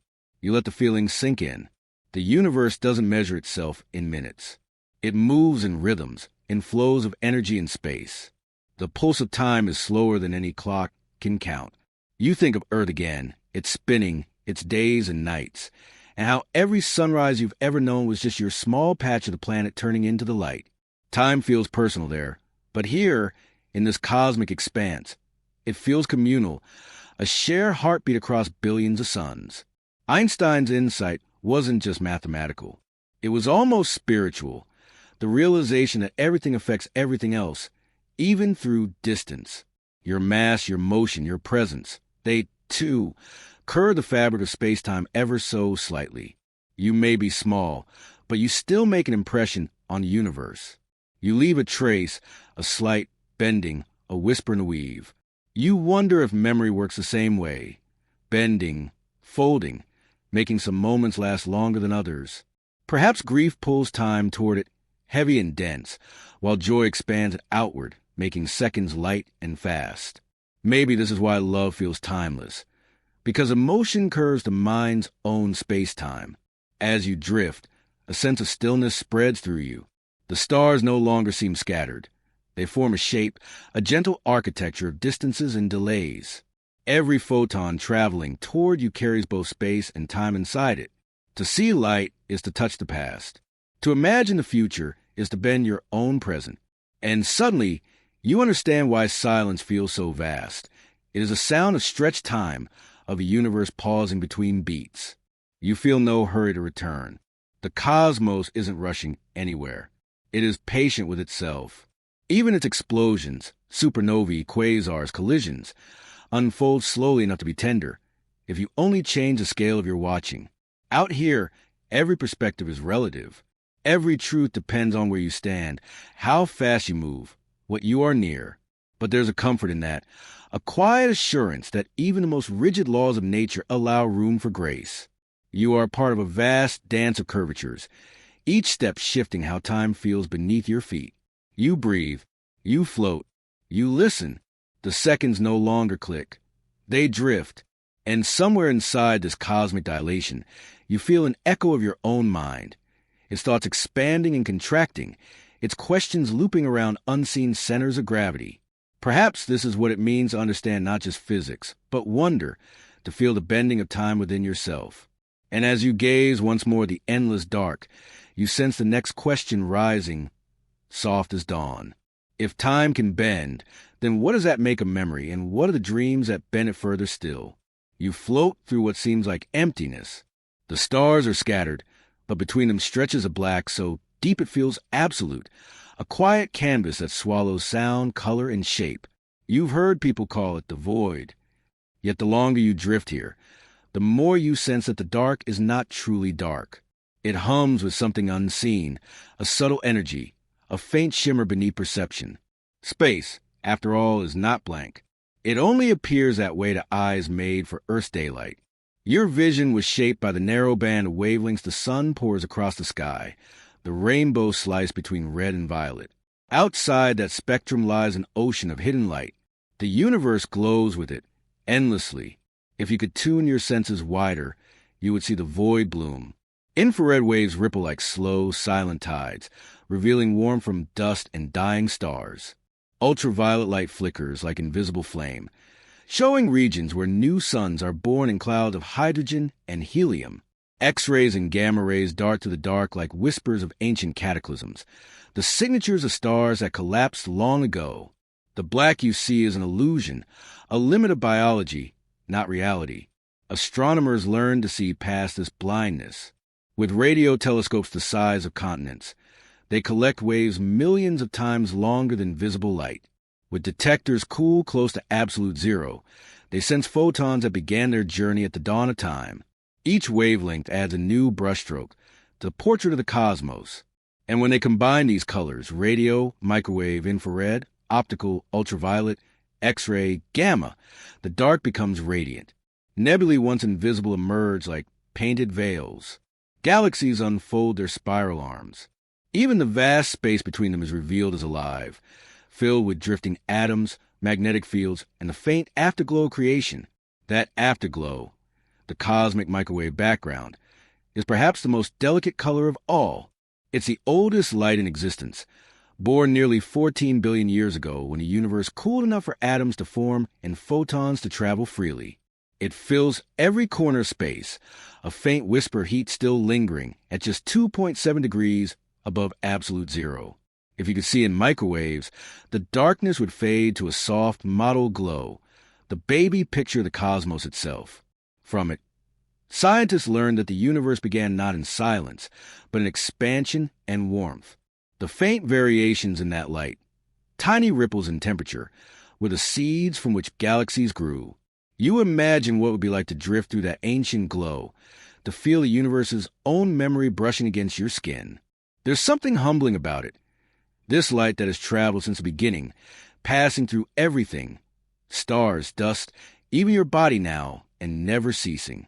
It reminds you that even emptiness carries history, that what seems silent is full of quiet echoes. Darkness, then, is not a lack but a layering, a place where too many wavelengths overlap to be seen by one small species' eyes. Just as a whisper can hold the weight of a story, a patch of space can hold the spectrum of eternity. You think of black paint. It looks uniform, but under a microscope, it's built from pigments of every hue, all absorbing, none reflecting. Space is like that. It absorbs your gaze, invites stillness, then slowly returns it as understanding. The dark becomes not something to fear, but something to listen to. Even within that listening, you realize how much of perception depends on limitation. You only call something invisible because your senses aren't tuned to it. Yet other creatures see different worlds. Bees trace the ultraviolet trails on petals. Snakes perceive heat with infrared clarity. Mantis shrimps detect polarized light, seeing structures invisible to every human. The universe never hides. We simply don't know how to see all of it at once. The thought brings comfort. It means there is always more waiting beyond the edges of awareness. The unseen isn't emptiness, it's potential. You drift further, and the stars begin to fade behind translucent veils of dust. These clouds, dark nebulae, are not voids but wombs. They absorb visible light, cloaking themselves in shadow, yet within them hydrogen atoms gather and collapse, slowly igniting into new stars. Darkness gives birth to light. If you could look through infrared eyes, you see them glowing faintly inside, still forming tiny, shrouded suns stirring within their cocoons. The universe seems to whisper, not everything hidden is gone. Perhaps the same is true within you. Thoughts, emotions, intuitions, all exist beyond visible awareness, shaping the landscape of your inner cosmos. The mind has its own spectrum, most of it invisible. Some colors of feeling are too subtle to name, too delicate to notice except in reflection. You realize that both outer and inner space share a truth. The most profound patterns happen quietly, in the dark. For scientists, to study darkness is to reveal new light. For you, to rest in darkness is to allow understanding to bloom. The act of looking deeper, whether through a telescope or into yourself, transforms black into something radiant. You picture the instruments on Earth, their dishes turned skyward, patient and listening. Every faint photon they capture is an act of faith, the belief that meaning hides in what can't yet be seen. Those signals, once decoded, become color once more. Maps of cosmic filaments, portraits of star nurseries, echoes of explosions that shaped everything you know. In that sense, science and wonder are the same pursuit. Both are ways of learning to see the invisible. The longer you float in the black, the more you notice its subtle gradients. Deep blues fading into brownish reds, ultraviolet whispers of the edges of perception. The universe is never truly monochrome. It's a quiet symphony of unseen colors, playing just beyond the limits of the eye. You breathe, and the thought settles in, maybe darkness isn't the opposite of light. Maybe it's the place where light rests, waiting to be found. You look once more into the void, and now it feels almost gentle, a vast, breathing canvas, full of stories and wavelengths you cannot yet hear. And as you drift onward, a question rises softly, carrying you toward the next thought. If even darkness can be full of color, then what else might be hidden? Not in space, but in the fabric of the unseen forces that move through it? You sit beneath the night sky, watching a point of light move among the stars. It's small, faint, and easily missed, yet behind that shimmer lies a journey older than humanity itself. 3I/Atlas, a traveler from another sun, passing briefly through our neighborhood before returning to the deep between stars. To most eyes, it's just another streak of light. But to those who look closer, it's something far rarer, a messenger from beyond the solar system, a piece of another world visiting ours. In a universe so vast that distances lose meaning, this single motion means everything. You think of it not as a rock, but as a story, one written across millions of years and billions of miles. Somewhere long ago, it was part of another system, orbiting a distant sun, feeling the steady tug of alien gravity. Something, perhaps a passing star, perhaps a collision, nudged it free. And once released, it never stopped moving. For ages beyond counting, it wandered through the interstellar dark, carrying with it traces of it home. Frozen gases, dust, memory. When it entered our system, it crossed an invisible threshold, and suddenly we were connected. That's what matters most. Not its size, not its shape, not even questions what it's made of, but what its arrival means. It means we are not alone in the motion of the cosmos. Every object like this, Oumuamua, Borisov, and now Atlas, tells us that the void between stars is not empty. It's alive with exchange, with debris and dust, with travelers that link one world to another. The universe breathes through these wanderers. What we call isolation is only the slow rhythm of vast distances. You picture the scientists who first noticed it. The quiet room, the blinking data, the gentle disbelief. It's one thing to imagine interstellar visitors. It's another to see one appear on your screen, obeying no orbit that belongs to the sun. That moment, the recognition, is a reminder what discovery feels like. Not dominance, not conquest, but awe. In that awe is something deeply human. The need to understand, yes, but also the yearning to belong, to find meaning in motion, pattern, and chance. We look to the skies not just for answers, but for kinship. 3. I/Atlas gave that to us. Even if it's only passing through, it reminds us that systems do not stay sealed forever. Matter crosses boundaries. Energy travels freely. What leaves one world can one day touch another. The atoms that built you once drifted in space like this, carried in clouds of gas between stars. When you look at Atlas, you're looking at your own history, an earlier version of a universe finding its way home. It's humbling to think that contact doesn't always mean communication. Sometimes it's enough just to be seen, to recognize that the movement of another thing mirrors your own. You might imagine Atlas as a visitor who says nothing but still changes a room by entering it. That's how presence works in the cosmos. Silently, through gravity, through light. We feel the pull before we understand it. Scientists trace its path with mathematics, but behind the equations is something more intimate. The recognition that we live in a place where the universe still comes knocking. That even here, orbiting an ordinary star, in a spiral arm of an unremarkable galaxy, we are part of a larger flow. Each visitor becomes a conversation across time. Oumuamua came first, an enigma of shape and motion. Borisov followed, glowing with cometary tail and ice. Atlas arrives now, slower, softer, almost cautious. Together they whisper the same message, that space is not silent, and the stories of stars are shared. You imagine future travelers, thousands of them, unseen, each tracing a different path across the dark. Some will pass us by unnoticed. Some will reveal themselves in sudden flares of light. Each one carries a record of its origin. Chemical signatures, mineral clues, the fingerprints of another sun. To study them is to listen to the galaxy speak. And yet, for all the science that surrounds it, something in you resists reducing Atlas to data. You feel its mystery in your chest, that small ache that comes with knowing you'll never see it again, not in your lifetime, not in anyone's. It will move on, beyond the reach of telescopes, until it vanishes once more into the anonymity of space. But that, too, is part of its beauty. It reminds you that meaning doesn't depend on permanence. The fleeting can still be profound. Like a comet's tail glowing only as it nears the sun, wonder appears brightest when it is passing. You wonder how many other civilizations, scattered through the galaxy, have seen objects like this drift by their own skies, and whether they, too, looked up and felt the same quiet recognition.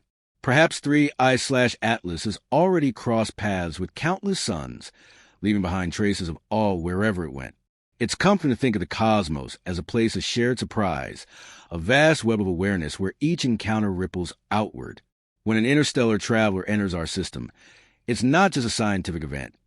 It's a cosmic gesture, a reminder that nothing exists in perfect isolation. The dust that falls on your windowsill might contain particles from ancient comets, remnants of collisions from other worlds.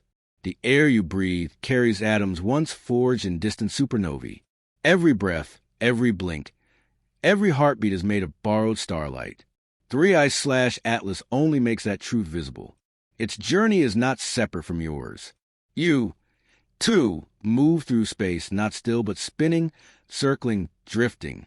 The Earth orbits the sun. The sun orbits the galaxy. The galaxy drifts through intergalactic tides. You're always in motion, always part of a grander trajectory. Perhaps that's why such encounters feel so intimate. They remind you that you belong to the same system of movement and meaning. You are not watching the universe on the outside. You are inside it, made of it, carried by it. In this way, Atlas is both visitor and mirror. It shows you not how vast the cosmos is, but how connected. Even across light years, you and it share the same physics, gravity, light, decay, persistence. You are both made of dust that refuses to stay still. You look once more toward where it travels now. Faint, receding, but still leaving a wake of curiosity behind. And you realize the importance of its coming lies not in what it brings, but in what it awakens. A renewed sense of wonder. A reminder of kinship. The fragile, beautiful understanding that everything that moves leaves a trace, even if it never returns. You close your eyes and listen to the silence after it's gone. The sky feels both emptier and fuller at once. And then, softly, a new question rises, one that feels like the next turn in the journey. If visitors can come from beyond the stars, what might we one day send back? You sit in quiet light, that slow, evening kind of light that seems to hum rather than shine. The air feels full, not with answers, but with a living kind of attention. Somewhere in that stillness, wonder stirs. It's small at first, like the flutter of a moth near a flame. Yet from it, whole worlds begin. Every act of science, every equation, telescope, microscope, and theory, begins with the same tremor. What is that? Why does it move like that? What if? The question is not a tool, but a spark. It does not come from logic first, but from awe. You feel this awe as something ancient, older than the first atom of understanding. It is the pulse behind the first human hand that reached the stars. When you wonder, your brain shifts into a unique rhythm. The prefrontal cortex, seat of planning and reason, quiets just enough of the limbic system, the emotional core, to open its gates. It's a conversation between feeling and thought, emotion and inference. Wonder lives not only in your mind, but in your body. In widened eyes, slow breath, a small drop in heart rate. The body leans forward slightly, as if listening. This is not the posture of control. It's the posture of trust. To wonder is to surrender, if only for a moment, to what you do not yet know. It is the opposite of certainty, and yet it feels like home. Think of a child watching rain form rivers through the dust. There's no immediate need to name, to measure, to conclude. The seeing itself is the act of love. Science, at its heart, is simply grown-up wonder made methodical. Observation becomes experiment. Surprise becomes data. But if you trace every discovery back to its seed, you'll find this quiet awe sitting at the center. You feel it when you look at the stars. The light that touches your eyes tonight began its journey before humans had language. Some of those photons left their stars when Earth was still molten. When they arrive, finally, they fall into your open gaze, carrying messages billions of years old. You are, in that moment, the receiver of ancient light, part of a long conversation the universe has been having with itself. It's no accident that the word cosmos means both order and ornament. The universe is both pattern and beauty, law and art woven together. To wonder at it is to touch that union, to see that truth and beauty are not rivals but reflections. Science names the structures, but wonder feels their poetry. You might remember a moment from long ago, lying in grass, staring at clouds, sensing that everything was somehow alive. That was not illusion. It was the nervous system tuning itself to mystery. Modern neuroscience would call it a salient shift, a change in how your brain weighs meaning and relevance. But there's a simple way to say it. You were awake to the miracle of being. Wonder changes how the brain processes information. When you feel awe, the default mode network, the part that constructs your sense of self, grows quieter. Boundaries soften. The I dissolves a little, replaced by a sense of vast belonging. In that spaciousness, creativity blooms.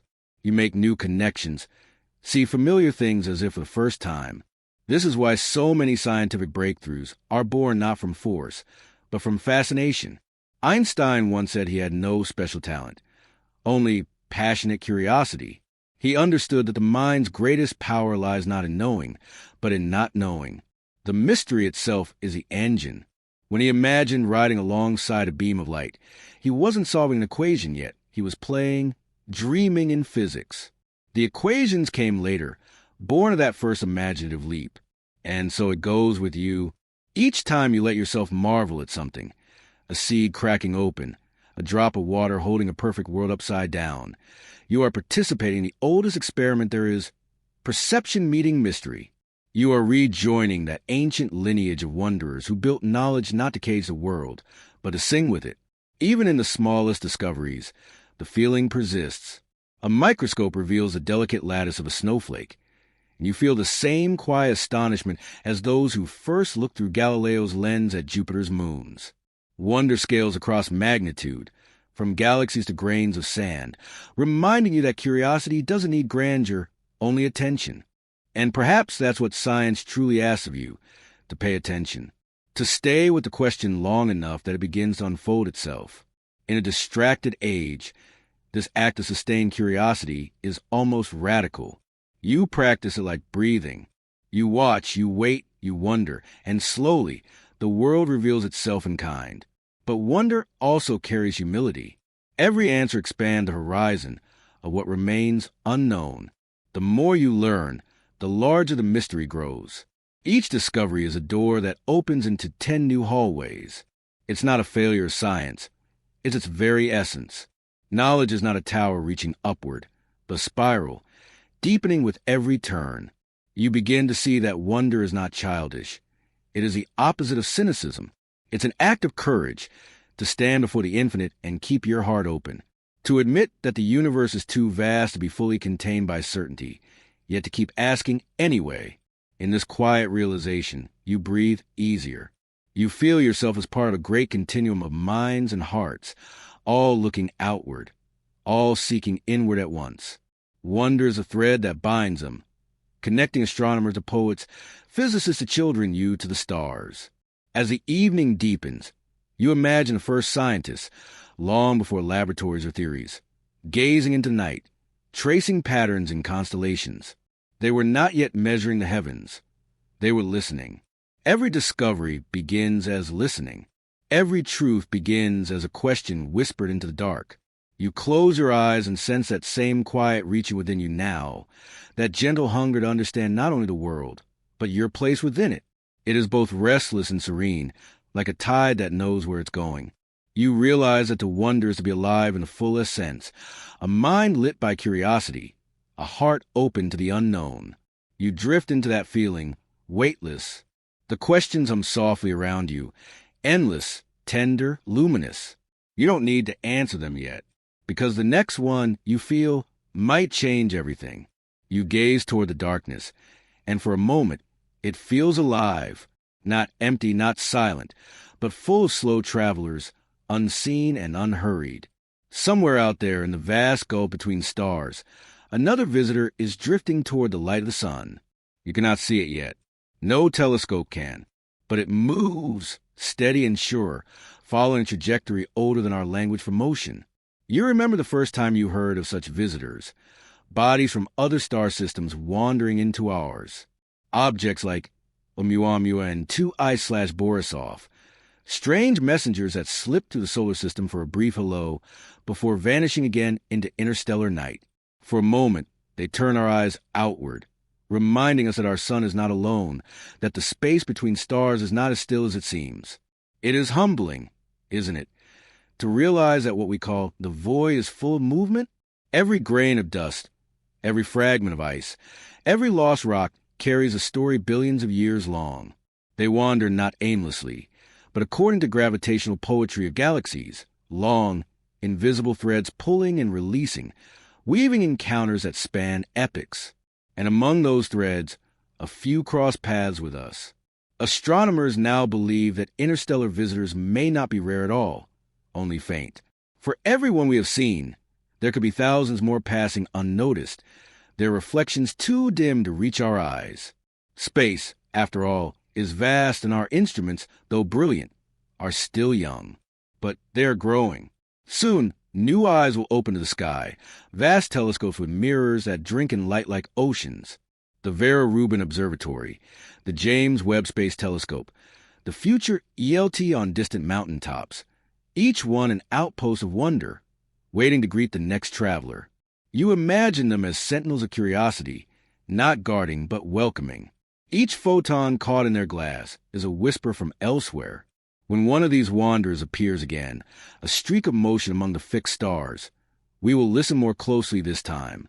We will map its path, study its minerals, trace its chemical breath.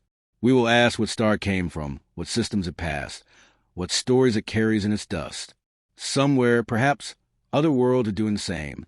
Maybe in another star system, astronomers look toward their own skies and spot a faint object, a piece of debris, a frozen traveler, born in the warmth of our sun long ago. Perhaps they give a name, study its trajectory, and wonder, who sent this? Where is home for this grain of light? The idea feels almost tender, that across the abyss, civilizations might exchange fragments without intention, a slow correspondence written in rock and ice. No language, no technology, just gravity and time doing the speaking. You realize that, in this sense, the universe is always in conversation with itself. When Oumuamua was first seen, it puzzled astronomers. Its shape, long, slender, tumbling end over end, did not fit any familiar pattern. It reflected sunlight strangely, accelerated slightly as it left, as though pushed by an unseen hand. Some imagined outlandish possibilities: alien technology, solar sails, messages adrift. But beneath the speculation was something even more profound: the simple recognition that we had been visited. For the first time in human history, we saw an object born in another sun's cradle passing through ours. It was not myth, not metaphor, but measurable fact. A piece of another solar system had crossed into our own in its silence. It reminded us that creation is shared, that what forms in one corner of the galaxy may wander to another. The boundaries between us and them, our stars and theirs, dissolve when viewed through such distances. This is what science often forgets but wonder remembers, that data is not just information but connection. Every number is a touch point of the cosmos, a bridge between minds and matter. You think of the future scientists, those yet to be born, who will stand under new skies with instruments far beyond ours. They will not see the universe as we do, in faint glimpses and lucky sightings. They will live in an age of constant dialogue, where every passing fragment can be tracked, captured, studied in exquisite detail. To them, interstellar visitors will no longer be rare miracles, but familiar neighbors on long orbits of coincidence. Perhaps they will send ships to meet them, small, patient probes launched decades in advance to intercept the next wanderer. Those ships will drift through the dark for years, asleep until they sense proximity, awakening to greet the guest. They will sample, photograph, listen, and somewhere on Earth, or whatever Earth has become, signals will arrive. We found another one. It's different this time. Even now, the seeds of that future are being planted. Missions are being designed not only for planets, but for the in-between, for the deep, quiet corridors where such travelers drift. Instruments are being tuned to listen not just for light, but for movement against a vast black background. You can almost feel the anticipation humming in the circuits of machines that haven't yet been built. But the question beneath it all remains the same. Why do they come? The truth is, they are not coming to us.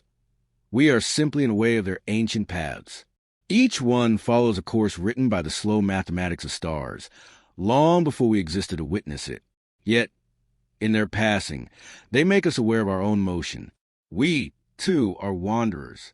Our planet, our star, our galaxy, all are moving, spiraling, crossing invisible borders of space and time.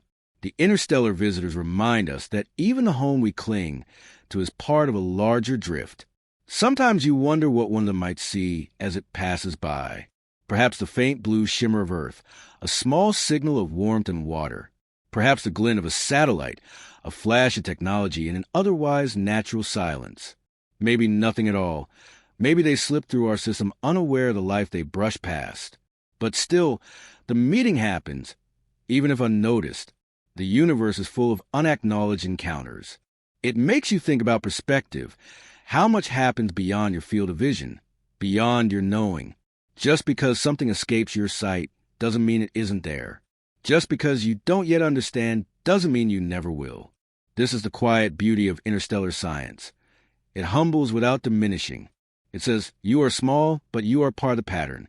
It invites you to listen, not just to the loud voices of the universe, the bright stars, the explosive bursts, the roaring galaxies, but to the faint, passing travelers who speak only in motion. And as you listen, you sense a shift. The future of astronomy will not be about conquest or discovery alone, but about kinship, a recognition that we share space with things far older and freer than ourselves. Every new visitor will remind us that we are not fixed, not separate, not central. We are participants in a grand circulation of matter and meaning. Out there, beyond the reach of light, countless travelers move toward us still, invisible now, but coming. They do not hurry. They do not warn. They simply drift, bearing the signatures of distant suns, their frozen surfaces etched with the story of another beginning. You close your eyes and imagine one of them, silent and spinning, its path already set toward sun. It will arrive one day, years from now, perhaps decades, when we have built new eyes to see it, new minds to welcome it. And when it comes, we will remember this feeling, this quiet anticipation, this shared breath between stars. Because what arrives next might not just pass through. It might stay. You watch it drift, a faint, moving glimmer across the deep sky. Three Eyes/Atlas, a visitor from elsewhere, sliding to the solar system on a path that no one called or predicted. It does not stop, it does not turn. Yet in its quiet passing, you feel something like communication. A message, though no words exist.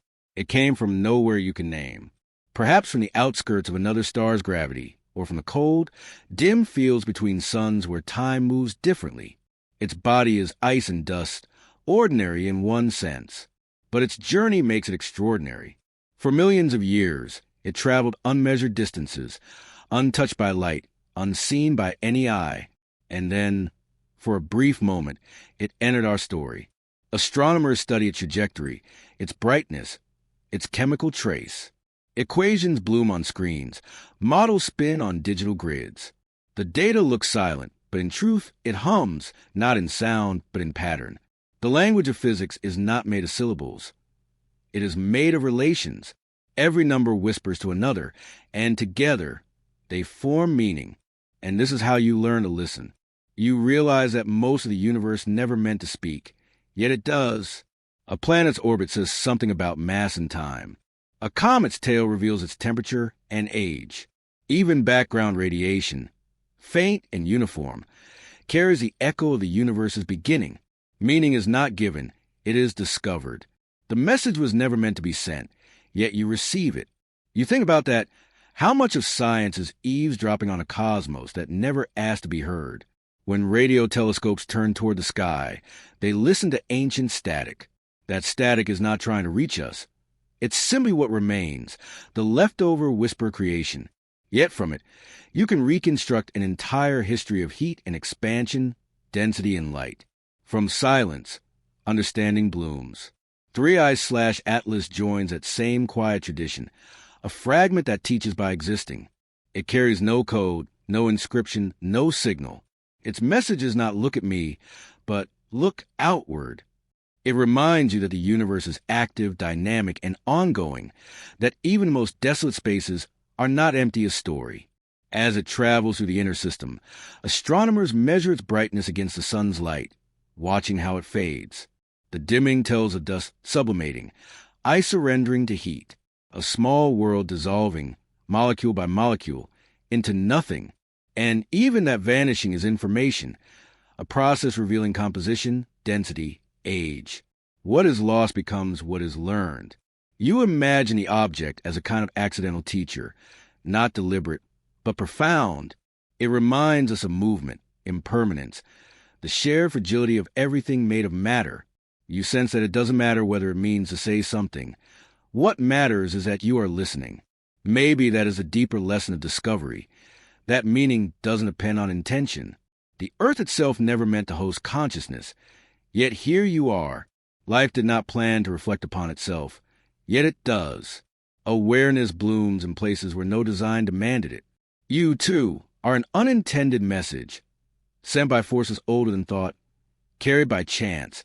Now learn to listen to what once seemed mute. Three Eyes/Atlas tells you this simply by existing. Everything moves, everything leaves traces.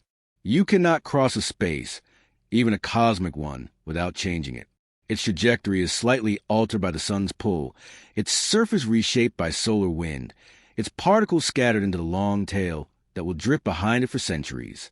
Even as it vanishes, it leaves a thread, and you, watching it, are altered too. There is a strange intimacy in observation. To look at something is to let it live inside you for a moment. Its image, its data, its rhythm. You become part of its continuation. Every astronomer knows this, though they speak of it in equations. Each observation is a moment of contact between a mind and a mystery. You cannot measure that, but you can feel it. You recall when the first signals from Oumuamua reached Earth. The excitement was not only scientific, it was emotional. People everywhere felt a tremor of awe, as if the universe had looked back, even briefly. We did not find aliens, but we found connection. The message we received was not "we are here," but "you are part of something vast." 3. I/Atlas deepens that awareness. It says, without saying, that the cosmos is not quiet by mistake. It is quiet because silence, too, can communicate. A pause between sounds allows music to exist. A gap between stars allows galaxies to breathe. Meaning, like light, travels best through space. You begin to think of the universe not as an empty expanse, but as a great, ongoing letter written in forces and forms. Gravity writes the curves.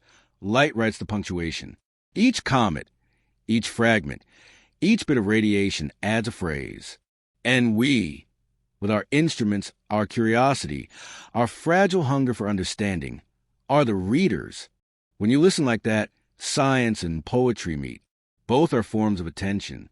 Both require humility, the willingness to not know, and still stay open. The message of 3I/Atlas is not revelation. It doesn't answer questions. It creates them. Where did it begin? How many more like it drift unseen? Could they carry molecules of life, frozen for eons? Each question unfolds into another, like ripples spreading across still water. That, perhaps, is the true communication, the way wonder multiplies itself. You find comfort in this uncertainty.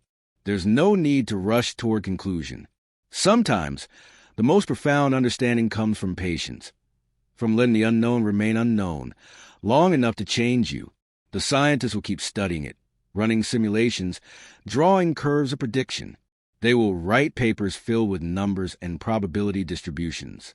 Yet between the lines, something else lives, the quiet reverence of having witnessed a visitor from beyond. Even if no one ever knows exactly where it came from or where it goes, its existence is enough to widen the circle of what we can imagine. And maybe that's the message it never meant to send. That existence itself is communication. That being here, however briefly, is enough to say something about the fabric of reality. That drifting through space can be a kind of dialogue. Even if the words are never spoken, you look up again. The visitor is almost gone now, its light too faint to separate from the background. Soon it will disappear, absorbed by distance, moving toward another chapter of its endless journey. But something lingers, not in the telescope, not in the data, but in you, a feeling that everything that passes, passes for a reason. That silence itself can be eloquent. And as the night deepens, you wonder what other messages are waiting, not sent, not intended, but they're shimmering faintly between the stars. There's a moment when all the data ends. The final image, the last light curve, the faintest reflection in the digital noise, and then nothing. 3I/Atlas slips away, too far for any telescope to track. Its orbit dissolves into uncertainty, a trail of probability instead of presence. Yet even in absence, it feels near. You watch the numbers flatten. The coordinates drift into infinity. It is not disappearance. Exactly. More like a soft dissolving, the way a sound fades but still echoes in memory.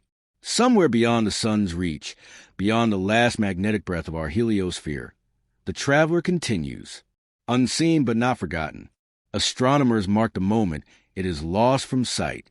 They log the coordinates, save the data, close the files. Yet none of it feels complete. Because what 3I/Atlas leaves behind isn't only scientific. It's emotional. Its departure reminds you that the universe is built as much from partings as from meetings. Every orbit, every life. Every star begins in convergence and ends in drift. You sit with that thought, the stillness that follows, the hum of the night sky above you, invisible but immense. Out there, beyond even the faintest radio whisper, lies a darkness that is not empty, but full of everything that has ever been.